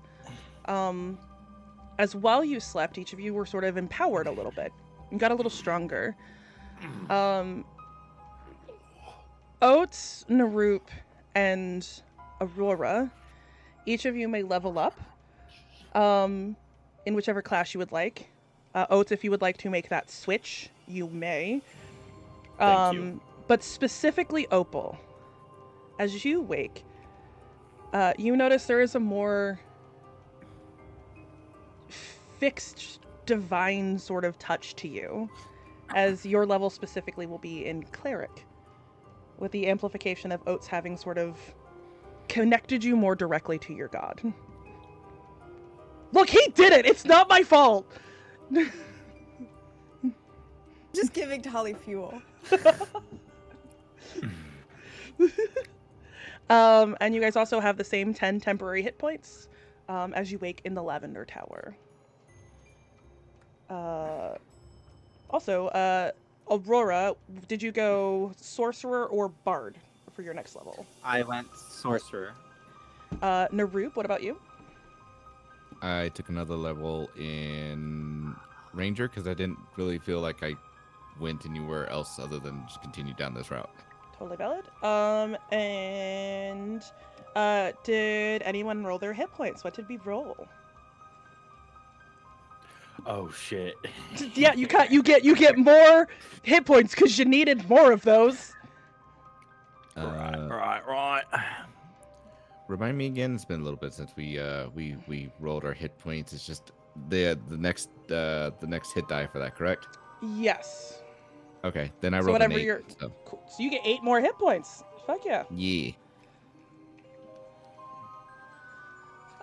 And then I think D&D Beyond did it for me. you can go back in and manually override it if you would like to. I don't remember what I was before. It's a good thing that we have art for that. You had 48 before. Huge. It put me at 57. Jesus Christ. I didn't I'm at roll max this time. Yeah. I didn't. Yeah. How many do you I have? rolled a fucking 8 though. So you have 85 fucking hit points? No, it's more than that. It's more than that? Yeah, because I had 78, right? Yeah. Oh, it hasn't So shown back then up again yet. Yeah, so I had 75. Oh, I'm so just- then I rolled an 8. That immediately goes up to a 13, and then I've also got the feats that I've got. So Did you break 100 yet? no, I have not broke 100 yet, but I will You are say approaching. I will say by the time I hit level 7, it is actually impossible for me not to be 3 digits. Jesus Christ. Well, I'm at 57 now. At 72. Fuck yeah. I'm I still actually have to look up. squishy boy. Also, I'm very cheese that every attack against me is now gonna have disadvantage. Did you drop your 1 level of Bard, Aurora? Yes. Okay, cool. I thought that was what I was supposed to do. No, like, it was just the Warlock levels get replaced with Sorcerer, so you would be 5 and 1. Okay, I'll switch Yeah. it. You're good. My apologies. No worries. So as you guys each wake, feeling this strength of new abilities, you notice the breakfast table resets. The day is left to you to do what you will.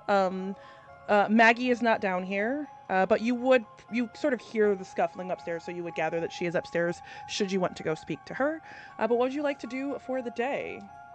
Are you staying? Are you going? A way to message the captain to let him know it'll be a day late. You could ask Maggie if she had the ability to message the captain for you, or you could ask Aurora, since Aurora now knows the spell sending.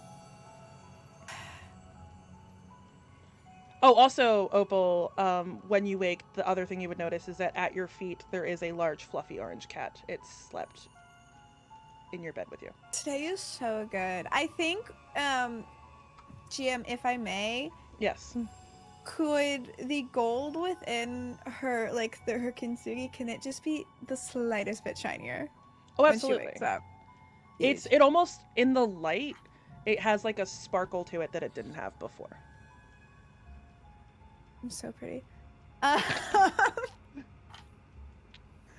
wasn't a character, that's just me being silly. Okay. She's gonna spend at least the first 30 minutes of her morning petting the cat. And then she's gonna go and try and find Aurora. Wherever she is in the tower. You guys would be all in that same, like, big giant room that you had that has the named beds. So unless Aurora left that room at any point, I would assume she's still there. Yeah, just sitting there. Hey, Aurora, I have a question. Yeah, how can I help? So we are definitely gonna be late, and the captain is kind of mean, but also kind of very into me, so we could play on that. Do you think that it would be better for you to message her to tell her we're gonna be late, or for the powerful magic witch lady to do it? Probably me, because she knows me. I don't know if she knows Maggie. And probably me. Yeah, and I think she likes you in a different way. So do you want to let her know that we're gonna be? Do you think we'll be like a day late? Does that sound right? You want to make it 2 just to be safe? We don't really have to like be at the castle at a specific time, correct? Not that I'm aware of. Okay. Make it 2. I think Narup said we should do 2 days. Okay. Also, there's a cat here, and like the food is good, and I don't have bad dreams. I have like other things, but like not bad dreams. I'm glad that you're having better dreams. You not? Yeah, I am. But I'm glad specifically you're having better dreams. Had a hard time sleeping, but it wasn't because of nightmares. Well, you look better. Thank you. I feel God. lighter. What's what? You met God? We met Which God, one? one of them. I do the light one. What's her name? Oh, Cyrus? Yeah, that one. Cyrus. Yep. Cyrus was of the Dawn. brain. Yeah, I don't know why I was really there. sweet. I saw that though. I was there. Probably moral support for me, to be honest. I think that's what it was. I know you care about me deeply. Like it's all right. Like you don't have to say it. It's fine. I know you got like this thing where you have to be like, mean and real brash, and that has its traits too. But I think you were there to help me out. But we met a god. It was Cyrus, the Dawn's light, but she was sad. And that sucked. They wanted to help us out, but they couldn't because they're like behind a wall or something. She seemed familiar, but I don't really know why. Yeah, she reminded me of my mum. That's not at all what I thought, but okay. Well, just like a really sweet, matronly kind of figure. Like, really, like, calm. Yeah. That's who it reminded me of. She's really pretty. Yeah, she was gorgeous. Like, sorry, or what? Oh, yeah, the message. Yeah, what do you want me to say? Tell her, Narup, you said 2 days? We'll be back to the other town in 2 days? Yeah, I think that'd probably be best. At least, stay to, like we say, obviously tonight, and then, we can take off tomorrow. So a day? One more day. Okay. Tomorrow we get there tomorrow. Tell her we're actually gonna arrive back tomorrow. Due to unforeseen circumstances, and that we will give them 50 gold for the trouble. because I can't physically add it to your character sheet, just so you have a heads up, sending gives you 25 words, and it is a 3rd level spell slot. Okay. Captain, it's Aurora. We will be a day late. We will compensate you 50 gold. I don't know if you can respond to this. Love you. I think the "you" get cuts off. Love. There's a beat before you hear back in your head.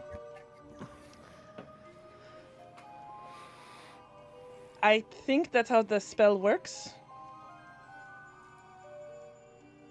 The pretty one has to give it to me. But we'll wait. Been told that you have to give her the gold. Why? She's not talking to Opal. She's talking to Oats.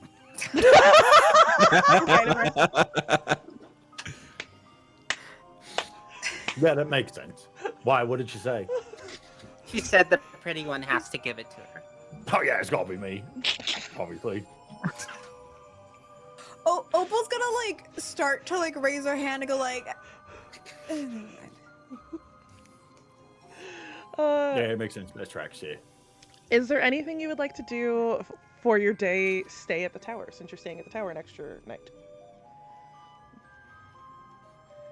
I think for Narup, you would kind of see him like first thing in the morning. It's just like Tadiago had little wings to begin with, but today Narup doesn't necessarily clock it, but for anybody else, they would notice that his cute little wings and even him himself grew a little bit bigger.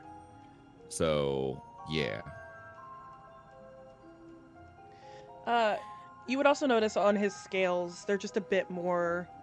He's got a little bit more of a dragony sort of vibe and aesthetic to him. His horns are ever so slightly more pointed, and the scales are sort of coming into their own.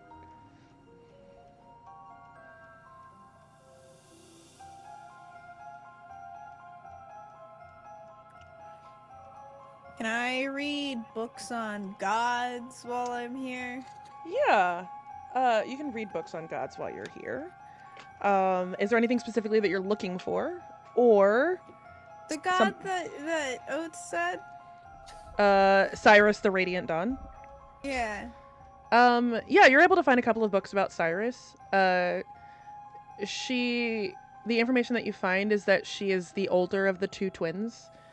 And she sort of has this, many facets to her. She is referred to as the daughter of warmth and harvest, and that she governs birth and growth and protecting the day and filling the world with new creatures. But her domains are one of nature and light and healing and magic. So the more you read, the more you slowly come to realize that there are facets of her as she is described that sound very familiar to the god you grew up knowing, but with a different name. Can I like try to find books with art of her? Yeah. There's drawings of what... almost sketches. And as you see these sketches, they look very familiar to the woman that you saw in your vision. The deep, sort of sunlit bronze skin. The shifting cloaks of like peachy golds and blues. Her eyes almost looking like they're burning fire. But in some of the artwork depictions, you find that she's almost wearing a dress made of like autumn leaves that sort of go from top all the way to bottom, and just sort of covers the entire ground in leaves. I think she's just gonna sit there after a while reading through this, and then like flipping through all the pictures, just go, huh. What? As you're flipping through the pictures, there is another image that you find that is not as familiar. but also is.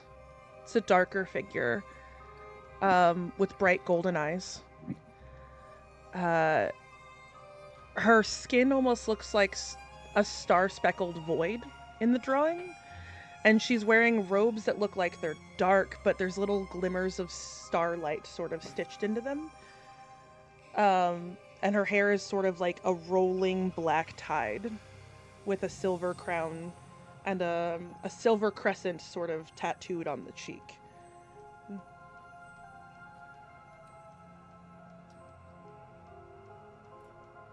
She's really pretty. That's not good. Do you show anybody the images you find? No. Noted. Does anyone else do anything for the day? Aurora, Yes. Mm-hmm. Yeah. you want to have a chat real quick? Just a quick one. Sure. Just like just How like can I help? one. No, I want no. First of all, thank you. That's very sweet that you immediately went there. Can I help you? Are you all right? You just went through a whole bunch of crazy stuff like all at once. Like you went from having this like crazy devilish lady that was all in your head, and then she abandoned you, and then you sort of had like a come to realization about your own actualized, self-possessed future. And then you came across this lady, and she's like, "Give me your staff, I'll sever your connection to that foul woman." And then you said yes, and now you can cast different spells. And that all happened in like 4 days. Are you all right? No. Yeah, that's fair. That's valid. You're heard. You're very seen. That's pretty all right. Oats is gonna put a hand real quick on her shoulder, and for the first time, that instead of like any sort of maybe perceived wave of calm or perception of like support, there's like a physical spiritual bolstering that's sort of coming off of Oats. You feel like his hand is warm without heat, and there's sort of like a little bit of like a pressure, like a weighted blanket sort of like pressing over you, and it's like calming and bolstering. So I know it's a lot, but I mean it when I say it. I'll kill your devil, lady, and I'll do it with this sword, and we are not going anywhere. Like, you're doing this for yourself. You're doing this for you, and this is all your journey now, but like it's not just you on that journey. Like, we're here to support you. So if you're having a breakdown, you don't have to cry alone in your bed at the end of the night. You can wake me up anytime you need, if you need to like chat about having a hard time, or even I'll just sit with you and we can just kind of get through it. Yeah. Okay? Aurora, in the moment that Oats finishes speaking, there is another piercing scream that shoots through your mind. Only this time there are words. What have you done?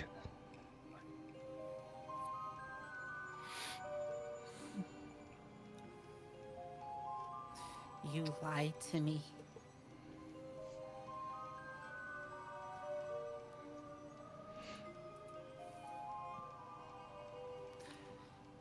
There's this. I don't need you. There's an extended pause before the voice comes back in, almost soft and bordering on sinister.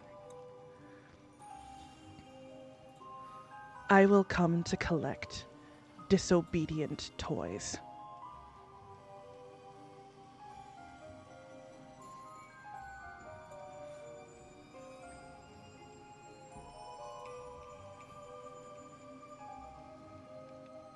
I think she's like shaken for a moment. Her face is like real hot. kind of shivering a little bit, even with like the warmth from Oats's glow. I think she just hugs Oats. She doesn't say anything. She just like wraps her full strength and weight around Oats and kind of cries into his shoulder. Yep. That's all right. No, see, this is what I'm talking about. It's good to let the inside outside. That's healthy. That's a healthy thing. You can do that anytime, and if that lady's still talking in your head and she can hear me right now, I'm gonna come and I'm going to do a very horrible thing to you for what you did to my friend. You can stop now, or it is going to happen. That's the only warning that's the only warning you're ever going to get from me, because you've already done such harm. So think carefully if you're going to continue on this path.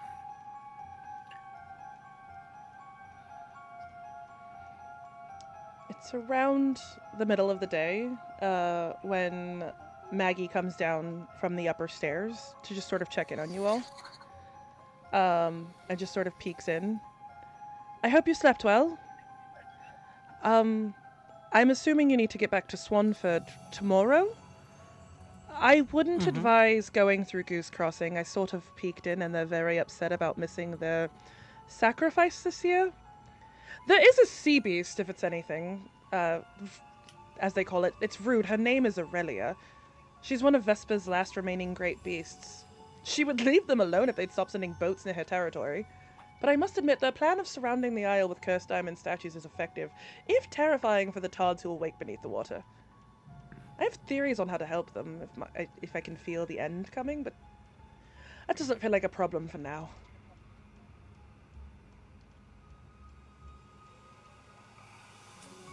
Wow. I don't have time to deal with that, honestly. We said a day. I can't fight a sea beast or talk to a sea beast or try to convince. My apologies. What I was saying is, I can transport you back to Swanford when you're ready to leave. Oh, okay. Oh, okay. Sorry if that wasn't clear. All I heard was that there's a sea beast and that the Tards are going to have a bad time. Well, her name is Aurelia. Her name's Aurelia. Yeah, she's one of Vesper's last thing. Shouldn't we kill that? What is it? She's a sea beast. Well, thanks, Tips. I understand that. I know that that's probably a dumb fucking name that people are saying, and it's actually a real thing, like a dragon or a big dog. What actually is the sea beast? I was gonna turn to Aurora and go like, Tips? Is it like a real thing? Is it like a sea wyvern or like? Oh, she's very real. Yeah, but like, what kind of real? What is it? Well, I've never seen her in person, but I guess in your archaic words, she's probably a sea dragon. That sucks. That's sucky for us. Yeah, that's Why a bad is time. it? If you leave her be, she has no qualms with you. No, I understand that, but like, if we show up, and as things are wont to do when it comes to us, if we show up and we ever so kindly say you need to stop what you're doing, or like attacking people and stuff, or come to a parley with whatever affected parties they are, and they're like, who are you to say shite to me? And then they fucking attack us and we kill them. Like, that doesn't, like, dragons are fucking worse than a Dryder, I'll tell you that much. Like, that's a real son of a bitch. So even I don't want to go and fight a dragon too terribly bad. It's like as bad as fighting a god, which I'm willing to do, but it's like, that's fucking... Fighting a god is infinitely worse. I don't know. I've heard different stories. Dragons are pretty strong, actually. She's going to give you a look, and then gently touch your cheek and just go, I understand if this is complicated for you to process. But I was there the last time the gods decided to go to war and use mortal fodder as weapons. Right. I remember watching entire villages be slain in one swoop based on a whim. You don't want to fight a god unless you're prepared. I don't want to fight a god. but I'm not going to wait if I'm prepared, because that day might not ever come. And if I die without trying, then that's not a life well lived. You would die in the attempt? Maybe. Is it worth it to die and fail miserably than to wait and possibly not get the chance? Sometimes you just have to choose to do the thing. You don't wait anymore. Like, I've trained my whole life.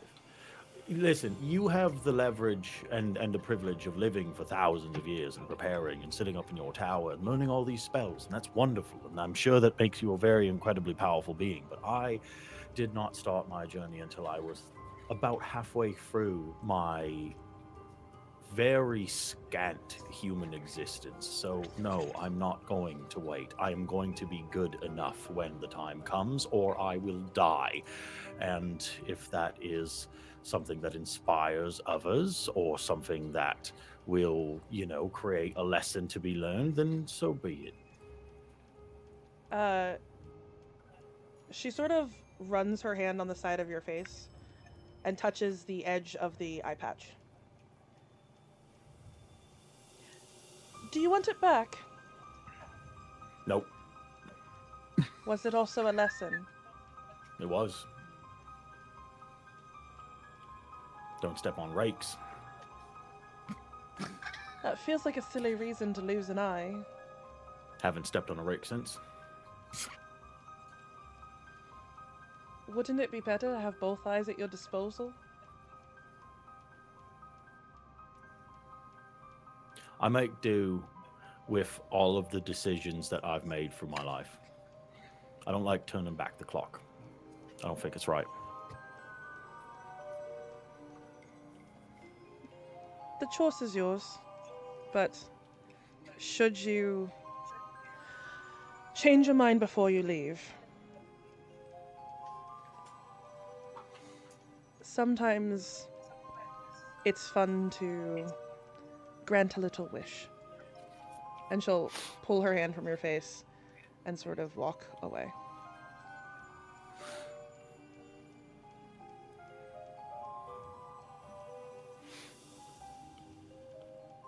You sure you don't want the eye back? No, I don't.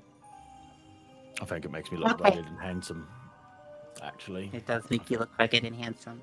Yeah, and that's a pretty big benefit. But also, I make my own wishes come true. I don't need anything like that. I got my own two hands. Plus, she already gave me a magic sword. Like, how much more do I need? That just feels greedy. It may not necessarily be about need. Sometimes it can just be something you want. I don't think I want it. Actually, I know I don't want it. Yeah. Good enough for me. Works for me. Yeah. She I gently have no kisses you on the opinion. forehead. Is there You any... have an opinion. I know you fucking do. Do I? Oh, yeah. It's probably, she's fucking stupid. You should have two eyes, like a good old two-eye man. Anyway. That's what you want to think my opinion is? So be That it. is what I already think it. Okay. Is there anything else you wish to do before the end of the day comes to each of you? Nope.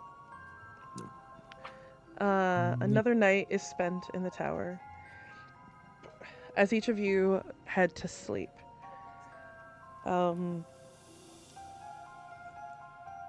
Opal, Yeah, what's up? can I have a wisdom saving throw, please? Sure can. Nice. That is a 16. Each of you drift into sleep, and you get another incredibly relaxing night's sleep. Good for me. And as you guys wake in the morning, sort of stretching before starting your day properly, there's another sort of surge of power through each of you, as each of you can take the 7th level as well. What is my level in? I leave that up to you. With everything you have learned in the last 36 hours in this tower, what do you think Opal would have taken that level in? I'm gonna look at my character sheet real quick.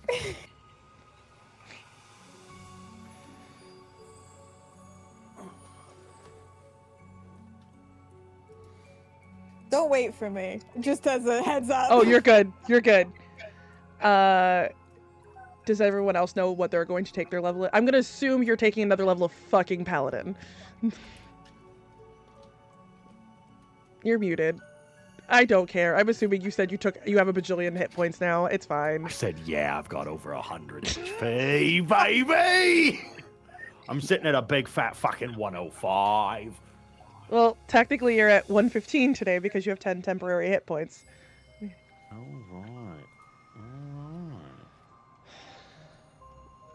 right. Absolutely insane. Narup, I'm assuming you went for another level in Ranger. That's correct. Fun And stuff happens when I get Aurora, that. did you go a bard or sorcerer? Sorcerer. Sorcerer! I'm going monk because I get another attack. You know what? Valid. Valid. I respect the hustle of going for power versus plot. We already did a plot level today. We're doing a different plot level. I'm proud of now. you. The plot level being I like to punch. The morning greets each of you guys with a little bit of a renewed strength and warmth.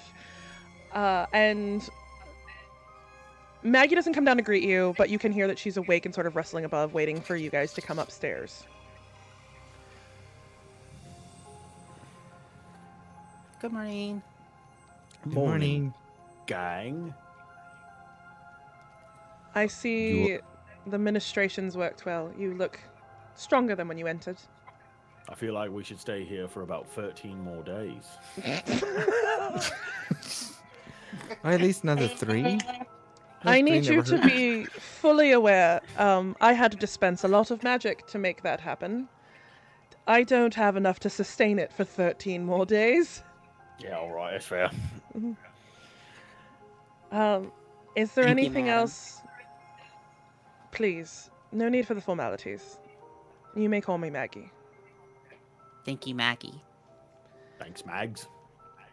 Not Thank you, Mags. Maggie. Not Mags, yeah, all right. That was probably taking a liberty, yeah. Yeah. Is there anything else you ask of me before I send you back to Swanford?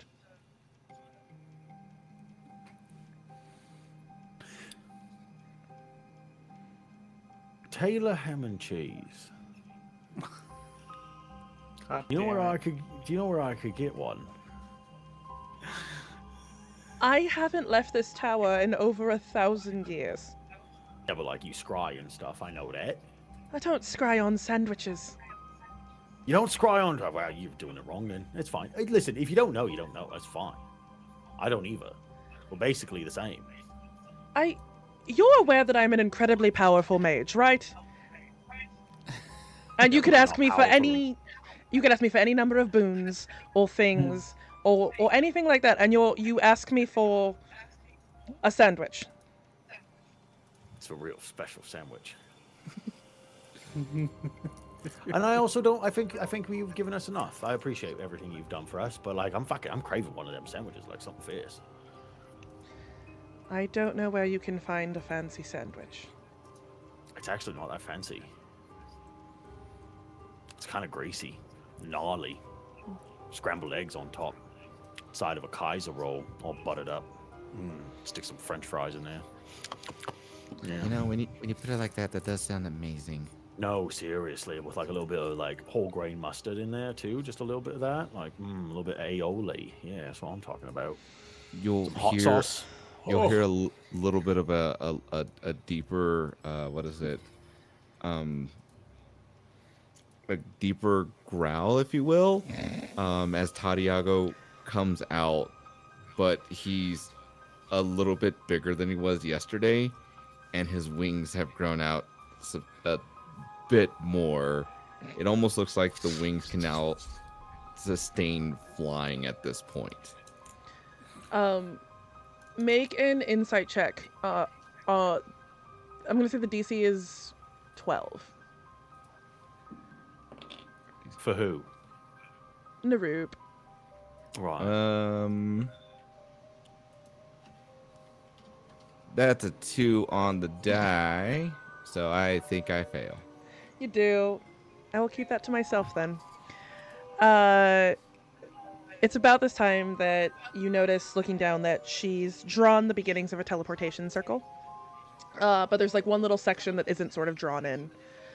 And she just looks at each of you. She goes, "Last chance." Will we see you again? You'd have to come visit. I don't get out much. I would like something. Actually, can I ask for the privilege to bring you a gift without all of the pomp and circumstance of running up all 18 flights of stairs with the cats and the stuff and the things and the turning around outside? I put in security systems after the last time I had someone visit, and I didn't want them to come in. Right. The trick doesn't work a second time. So we're honored guests. I wouldn't go that far. You are... Correction.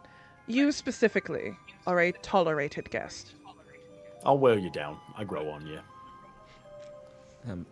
Could I maybe have some sort of magical ability to shoot from far distances away? Not like actual arrows or anything, but like blasty stuff. Like magical blasty stuff? Yeah. Gun. Like, are you asking for a weapon that lets you shoot from far away, or No. you just Like, want to like increase your? Pew pew. I don't know what that means. He means the blicky.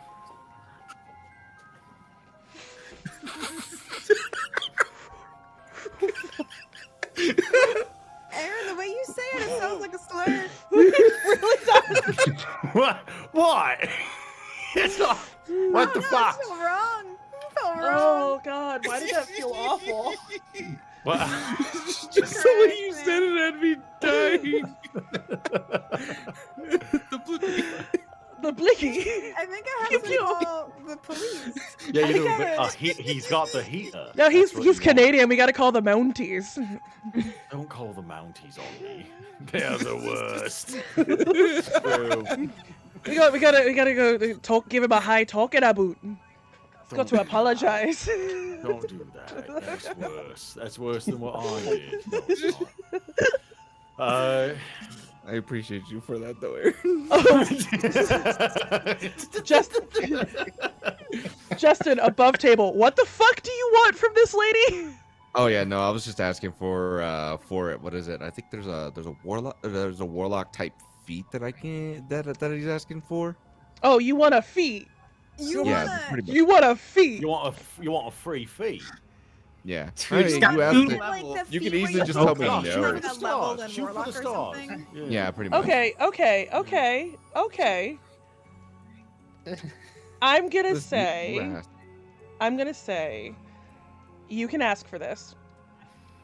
You're gonna have to give me a persuasion check. Okay. The DM is imposing disadvantage because she can. As is your right. What is yeah, your afford it. modifier for persuasion? Does he Plus need an one. 20? +1. You need a natural 20. Okay. You need to roll Smoking two glue gun 20s. dice. Yeah, So you need to roll. You need to roll 2 natural 20s. So my beautiful smoking glue guns dice will be the I my have regular done that die. on your d20s, Whitney. You have. No, I fucking haven't. Hey, maybe when the that's Oats rocks 11. get there. Maybe, yeah. That's She looks 11. at you and pats your cheek, and just goes, "Maybe next time." Okay, never hurt to ask. Thank you. The last thing she does is she turns to Aurora, and hands you a small stone. And you watch as she sort of waves her hand over it, and there's like a rune carved into it. and presses it into your hand. Keep this safe. When you are at your gravest, hold it in your hands and say my name. I cannot physically come to you as I am bound to this tower, but I could astrally project for one moment. I would be able to assist in one way. She takes the chain that she used to keep the lantern on and she wraps it around it and adds it as a necklace around her neck. It's a single use, so make sure the moment needs it. I will. She grabs her little chalk and starts to finish the circle and just goes, when I finish drawing this line, you'll have 6 seconds. It will take you right to the heart of Swanford, so don't dally. It's been interesting having company that I didn't dislike entirely. Thank you for having us. We're the best. You just say it. Draws the chalk line and the glyphs alight. You have 6 seconds. Who goes through first? I'm outie. Oats is Bye, gonna walk Auntie Mag. backwards. He's gonna walk backwards and he's gonna put his arms out and he's gonna fall into it. As you're falling in, the last thing you see is just a very slow rise of her hand, and she just goes, Love you too.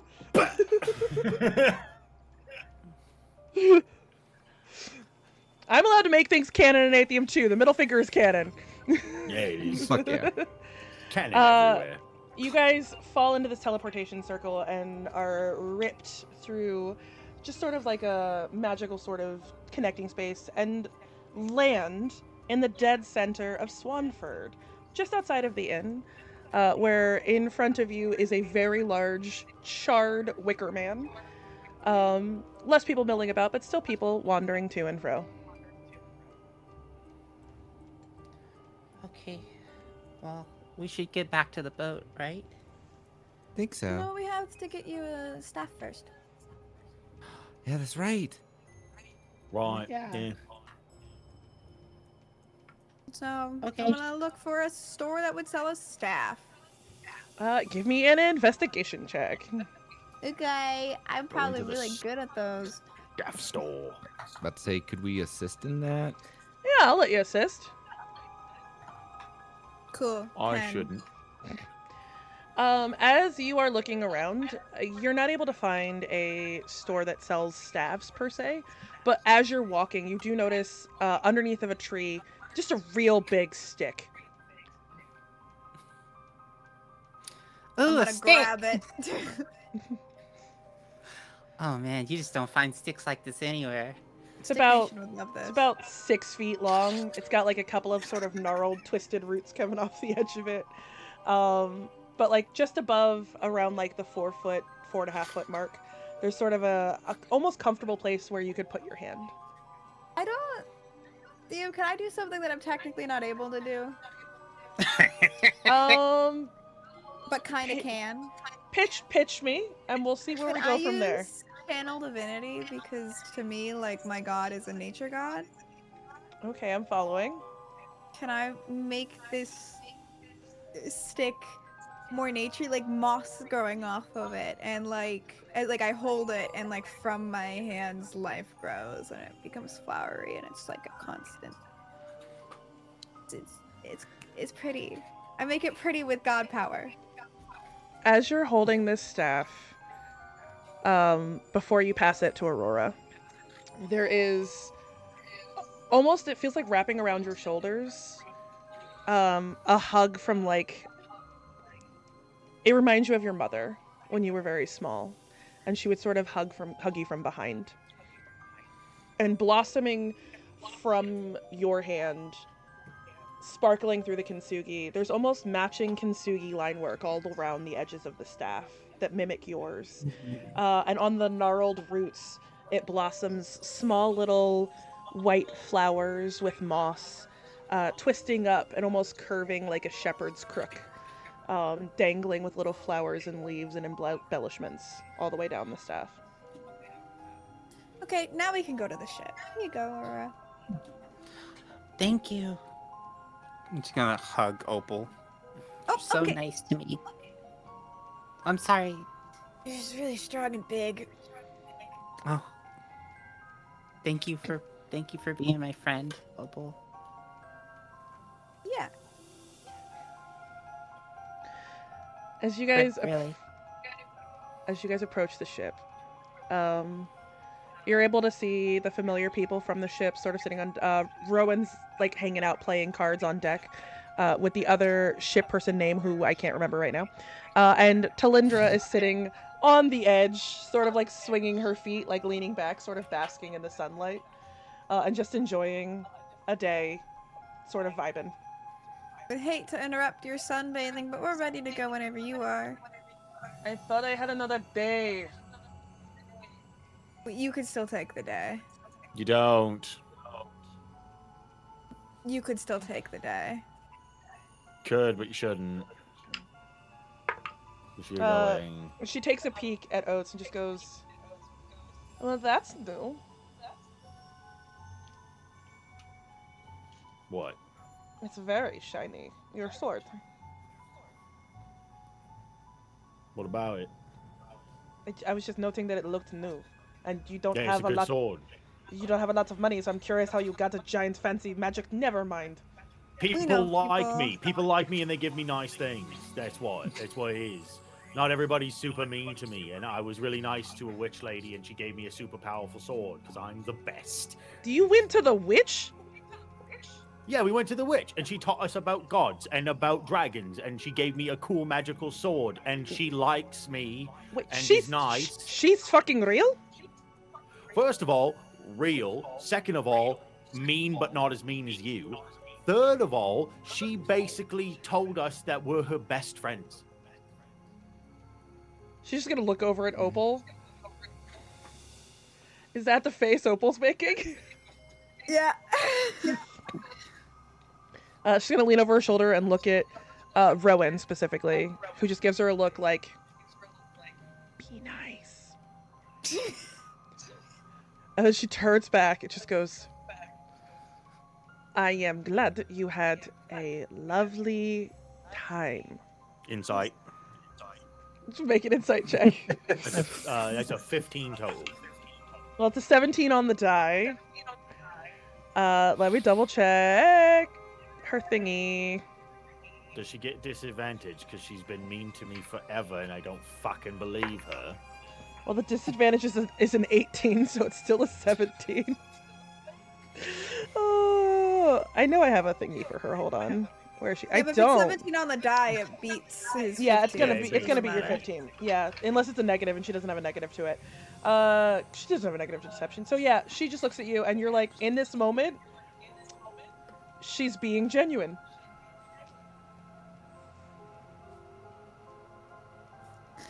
Anyway, if you want to take the day, Okay. you can take the day, or we could go now. We're fine with whatever. We have places to be. I'm sure you do too. Here's that 50 gold. And then Opal's gonna like take it out, but then like look at Oats and then look at Aurora. Just holds the gold. It doesn't move. She's confused about who's actually supposed to give it. Talindra sort of extends her hand, just waiting expectantly.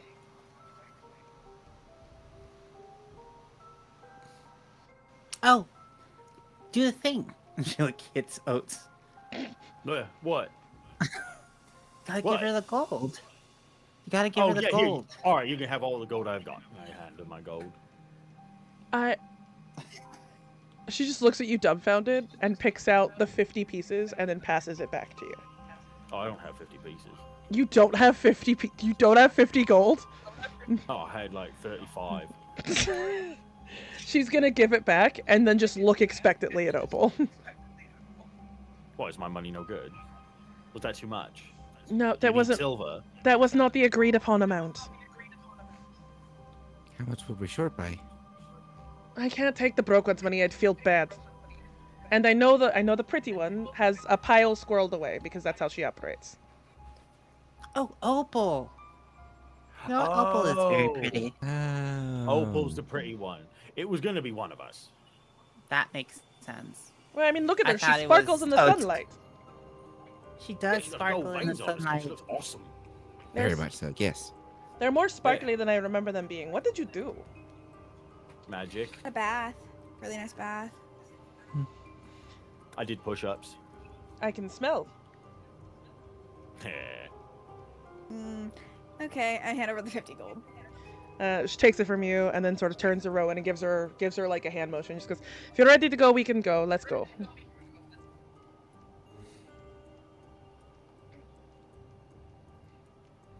And it takes a few minutes as you guys sort of get settled onto the ship. And the commands are given, and you guys take off from the Wolfwater Islands, heading back into the open waters. Oh, that music, Che. Oh, baby. I like that.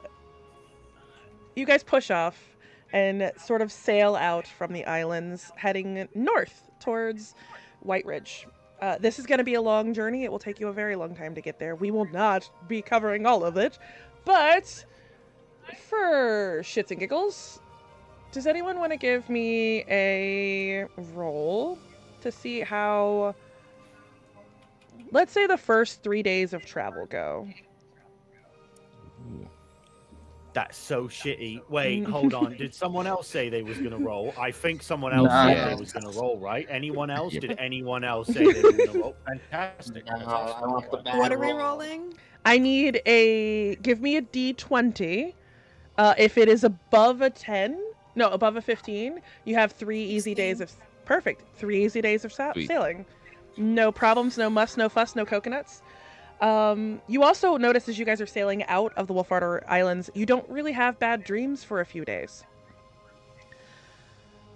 Oh. DM to note for future reference now, because it's probably important that you know this. I took Keen Mind. God, fuck you! My Why- bitch. Why do you hate me? Fucking I Christ. can recall everything now. Hey, you know what's really great for that? A lore keeper. And I just want to take this moment to say thank you, lore keeper, for the inevitable work you'll be putting in. Whenever Opal asks for things that I don't know immediately, that you'll just happily DM Give it to without me, 'cause I have question. a keen mind. Good God. Shout out lore keeper. Heck yes. So Okay. I'm never gonna have to roll to remember information ever again. touche. Valid. So you guys set sail. Is there anything that happens in the first 3 days of travel as you guys are sailing out of the Wolfwater Islands? Tadiago would actually start working on his wings and probably spend some time between hanging out and then flying and then coming back to hang back out with us before flying again. Roll me a let's say nature check for Tadiago to see if he can sort of build into his natural abilities to fly. You said nature? Nature. Give me nature. That's a 15. The first day you notice he's not quite able to fly. He's got like a good hover going, and he can't really sustain it for long periods of time. But every subsequent day, the hover gets a little bit stronger, and you're noticing the strength in his wings as he's starting to work them out. He can't quite fly, but he can sort of maintain a little hover. And especially if you sort of like put a little leash on him, he can sort of hover next to the ship as you guys sail, but he can't sustain it for extended periods of time. Yay. So proud of him. Can anyone make me a, let's say, perception check? I can.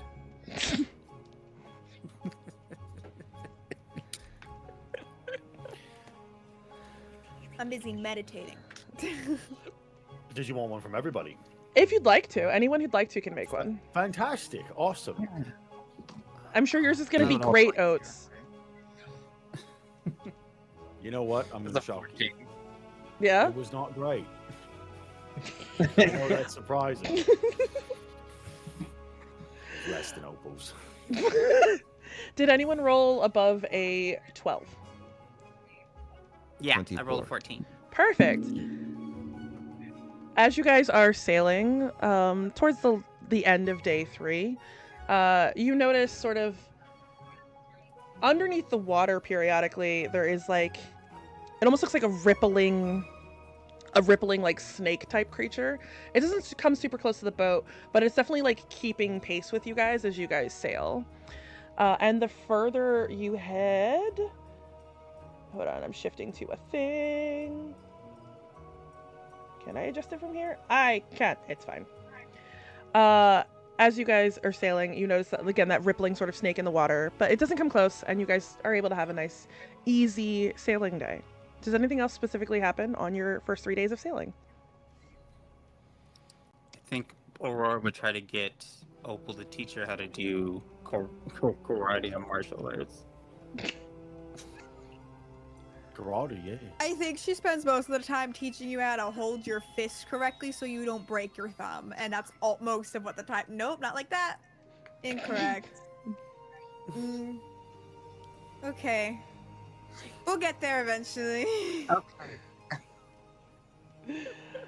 As you guys sail up and past... Ooh, I fixed it. Boom. I can push this button now. I need that one. As you guys sail up and past further into the waters, you're sailing past that little village that you sailed out from initially, where all the spidery things happened and were. As you guys sail in sort of close, you don't sort of come to the port, but you can see that it's much more like lively than it was the last time you guys were here. And you continue on heading north. I would need a wisdom saving throw from everybody for the 4th night. 21. 9. 1. Oh, wait. Actually, hold on. Doesn't fucking help, Opal. You're fucked. But, I will say, I'm like, hey, if we're all on this boat together, why don't we all bunk near each other? Okay. All right. Just like sprawl out near me. I've got a good feeling. Okay. All right? Okay. So just copy. Opal, you were under a 15. Aurora also under a 15. I Naroop, got a natural 1. Naroop, were you under a 15 as well? With the 3. And let's go. 1, 3, Guys. 5, baby. Guys. Come on, call 911. Oh god. Okay, cool. We'll start with Opal. Okay.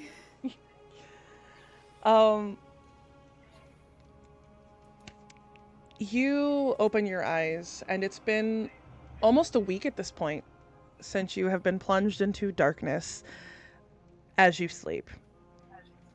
And you're in, like, what looks like familiar. Smoldering. The air is sort of covered in smoke and ash.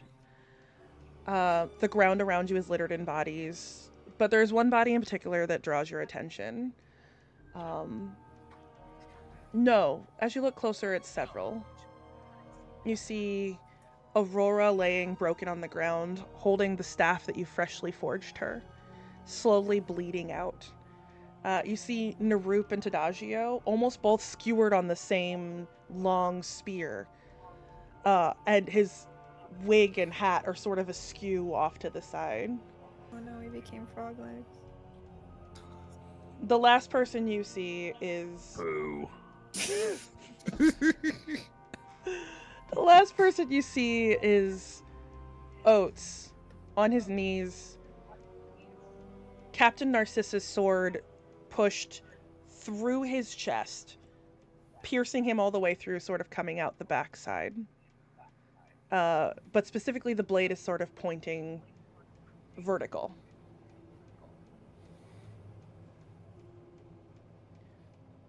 What do you do in this moment? I think she's just gonna sit down, close her eyes. Just go, wake up, wake up. I'm gonna wake up. Make a wisdom saving throw for me. Okay. Do I add any? Do I get advantage? No, you do not. Okay, sure. That is a 10. No, 11. As you sit there and you try and say, wake up to get yourself to come up out of this dream, do you open your eyes at all? No. Oats. You sit on your knees. Captain Narcissus' blade hilt deep in you, pointing up. Christ. And you see sort of Opal sit down and watch, and then close her eyes. For the best. She doesn't have to watch.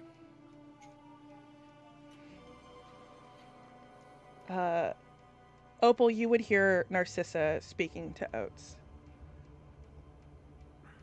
And Narcissa would lean in close and just go, "What was it you said?" "The long way." And she grabs both with two hands the blade and drags it upward. And Opal, you can hear the crunching and shattering of bones and sinew as the sword comes all the way up and clean through.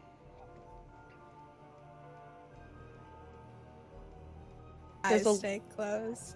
There's a long silence before you feel a warmth on your cheek.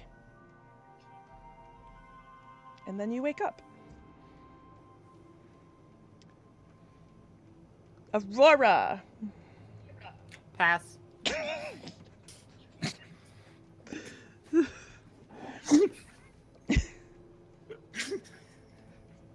Your turn, Tali. Have fun.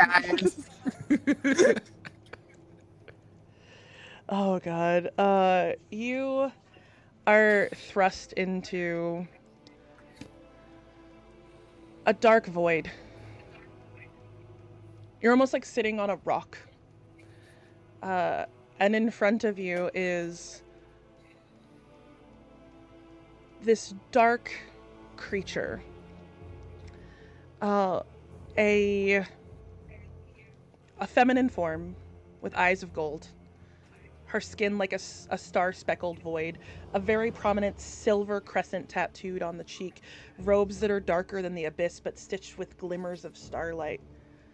And she sits in a throne, her hair sort of a rolling black oily ichor. And she leans back into her chair and just looks at you. I think Aurora immediately bows and puts her head down. Oh, subjugation. I love it. Are you a pliable one? I've tried with your friends. They don't seem to listen. I don't know what that means. Say yes. What am I agreeing to? Power, strength, the ability to crush those who hurt you. All the basics. I have that.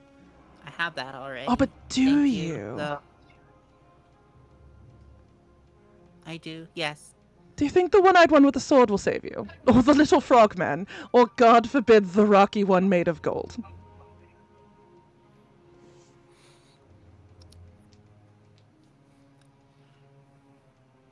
I think we will. I don't think any one of them individually will do it.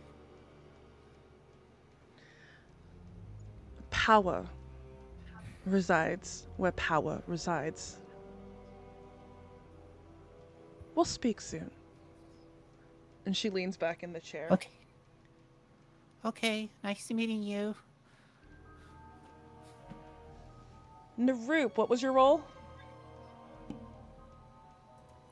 Fail. Naroop. That. You wake in... It almost feels like you're being drowned. You're covered in this dark, sticky, black ichor running down you. But more vivid to you is the little tiny Tadagio in front of you, who you just watch as the ichor sort of penetrates all of the veins of his wings and starts ripping them from him. No. And that circle just repeats over and over and over again while you sleep. And then the morning comes to everybody. Opal. Oh, fuck. You're gonna take 16 points of psychic damage. 16, 1-6? 1-6. Naroop, you're gonna take 3. Okay. And Opal, you're gonna take 12. You mean Aurora? Aurora, god damn it. I will get there eventually. Unless you want to hurt Opal twice. I'm gonna wish I got 12 instead. Or you want to hurt me twice. That's fine too, whatever. The morning comes to you all as these shock of painful dreams come vibrating back through you again. Like old familiar friends. There it is. I'm fine. See I feel like Naroop shit. see Naroop just go over to Tadiago and just like hug on him, and you'll see little tears coming down his eyes. Oh no. On the road. It's okay, buddy. It's okay. Nothing bad gonna happen to you. I promise. I promise. Oats. Yeah. What were you wearing as you slept? Pants. Just pants? Just pants. Make a perception check for me, everyone who is not Oats. Oh, all right. That's probably for the best. 9. What is it with me and 9 today? Good God. I'm rolling a lot of Dirty sevens. 20. 24. no, Aurora and Naroop clock it first as Oats, because you guys all sort of slept in your weird little collective puddle.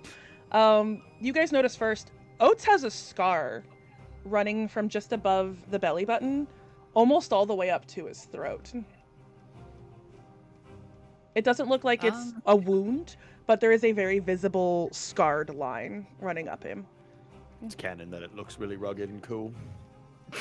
It's actually a really clean line. It was a clean cut. Thank you very much.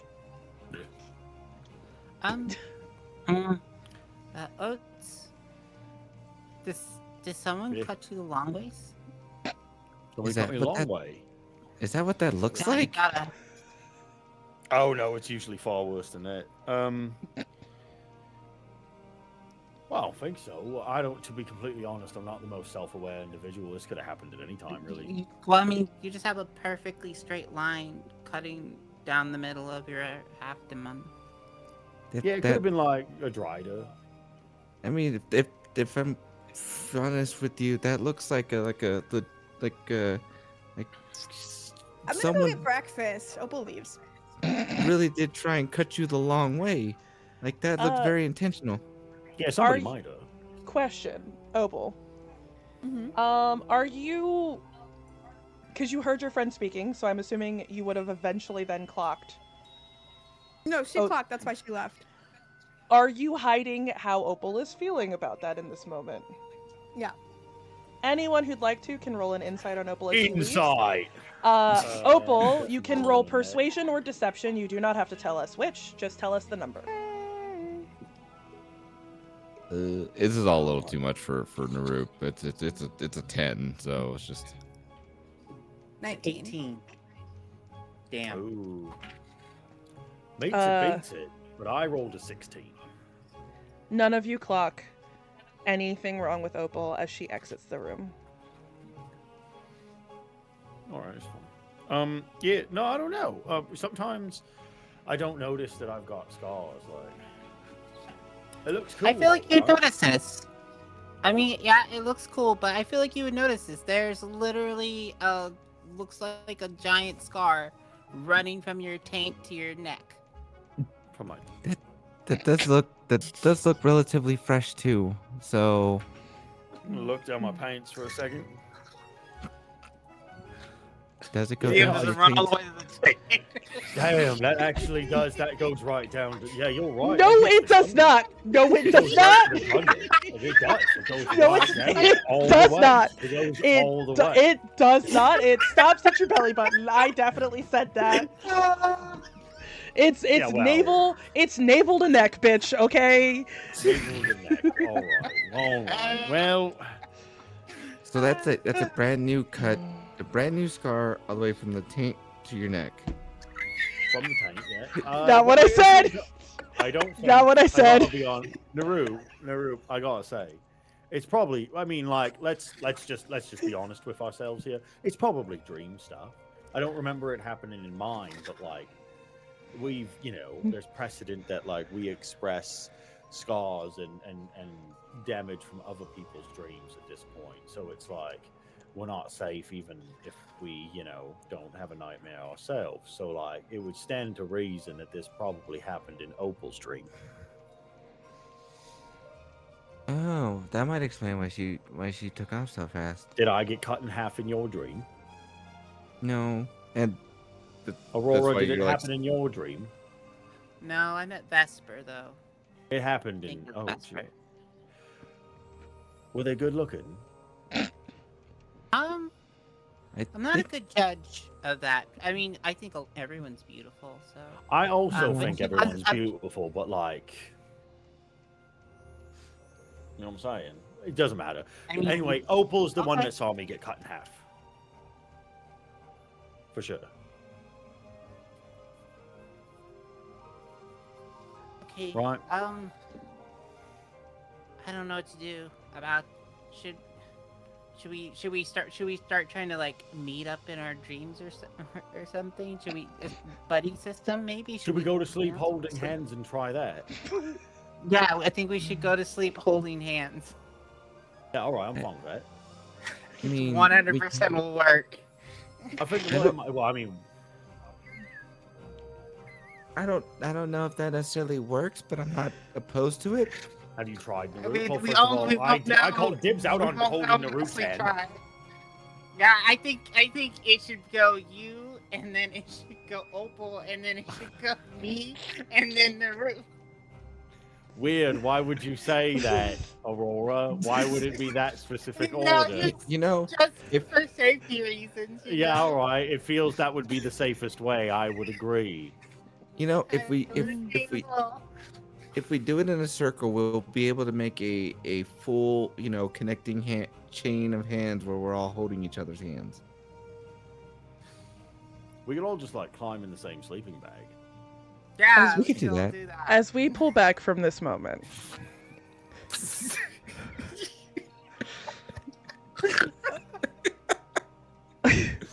Opal. All of that was just Tali. None of that was Tali I and know. Aurora. I know. Just Tali. That is true. That was a full couple minutes of Aurora not speaking.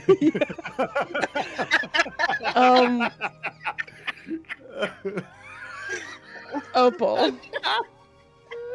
Where did you go to get breakfast? She definitely would have gone to like wherever the food area was. Like she legitimately went to go get food, but also air. Yeah. You're able to find some breakfast, she scrubbed also up wants something to from the find galley. something to look at her reflection in. It takes you a little bit of time, but you're able to find what passes for a bathroom on this ship. It's effectively just like a closet with a bucket and a window in it, with a very heavy implication of like, when you're done, out the window. But there is a mirror sort of hanging on the wall. The poopatorium. Okay. She's gonna look at herself, but like specifically like feel the cheek that she felt the warm thing on in her dream. As you look in the mirror, you notice on your cheek is a very vivid, not bright, but almost like dried caked blood across your cheek. Can I clean it off? You're able to clean it off. That's new. I don't like that. I need to talk to the queen. And then she's gonna go also find some of the moonshine and have some of that. As you with finish her breakfast. As you finish brushing the blood off of your cheek, there's a small pause almost as you're getting the last bits of it off. And you hear creeping into your voice as you stare into this mirror. I can touch you while you're awake if I want to.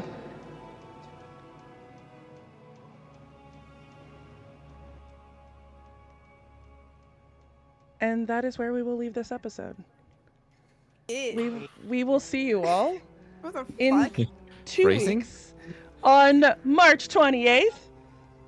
Have a good night. Sit tight, and we're going to find a buddy to raid out to. Goodbye. We love you very much. Love you guys. We love you all.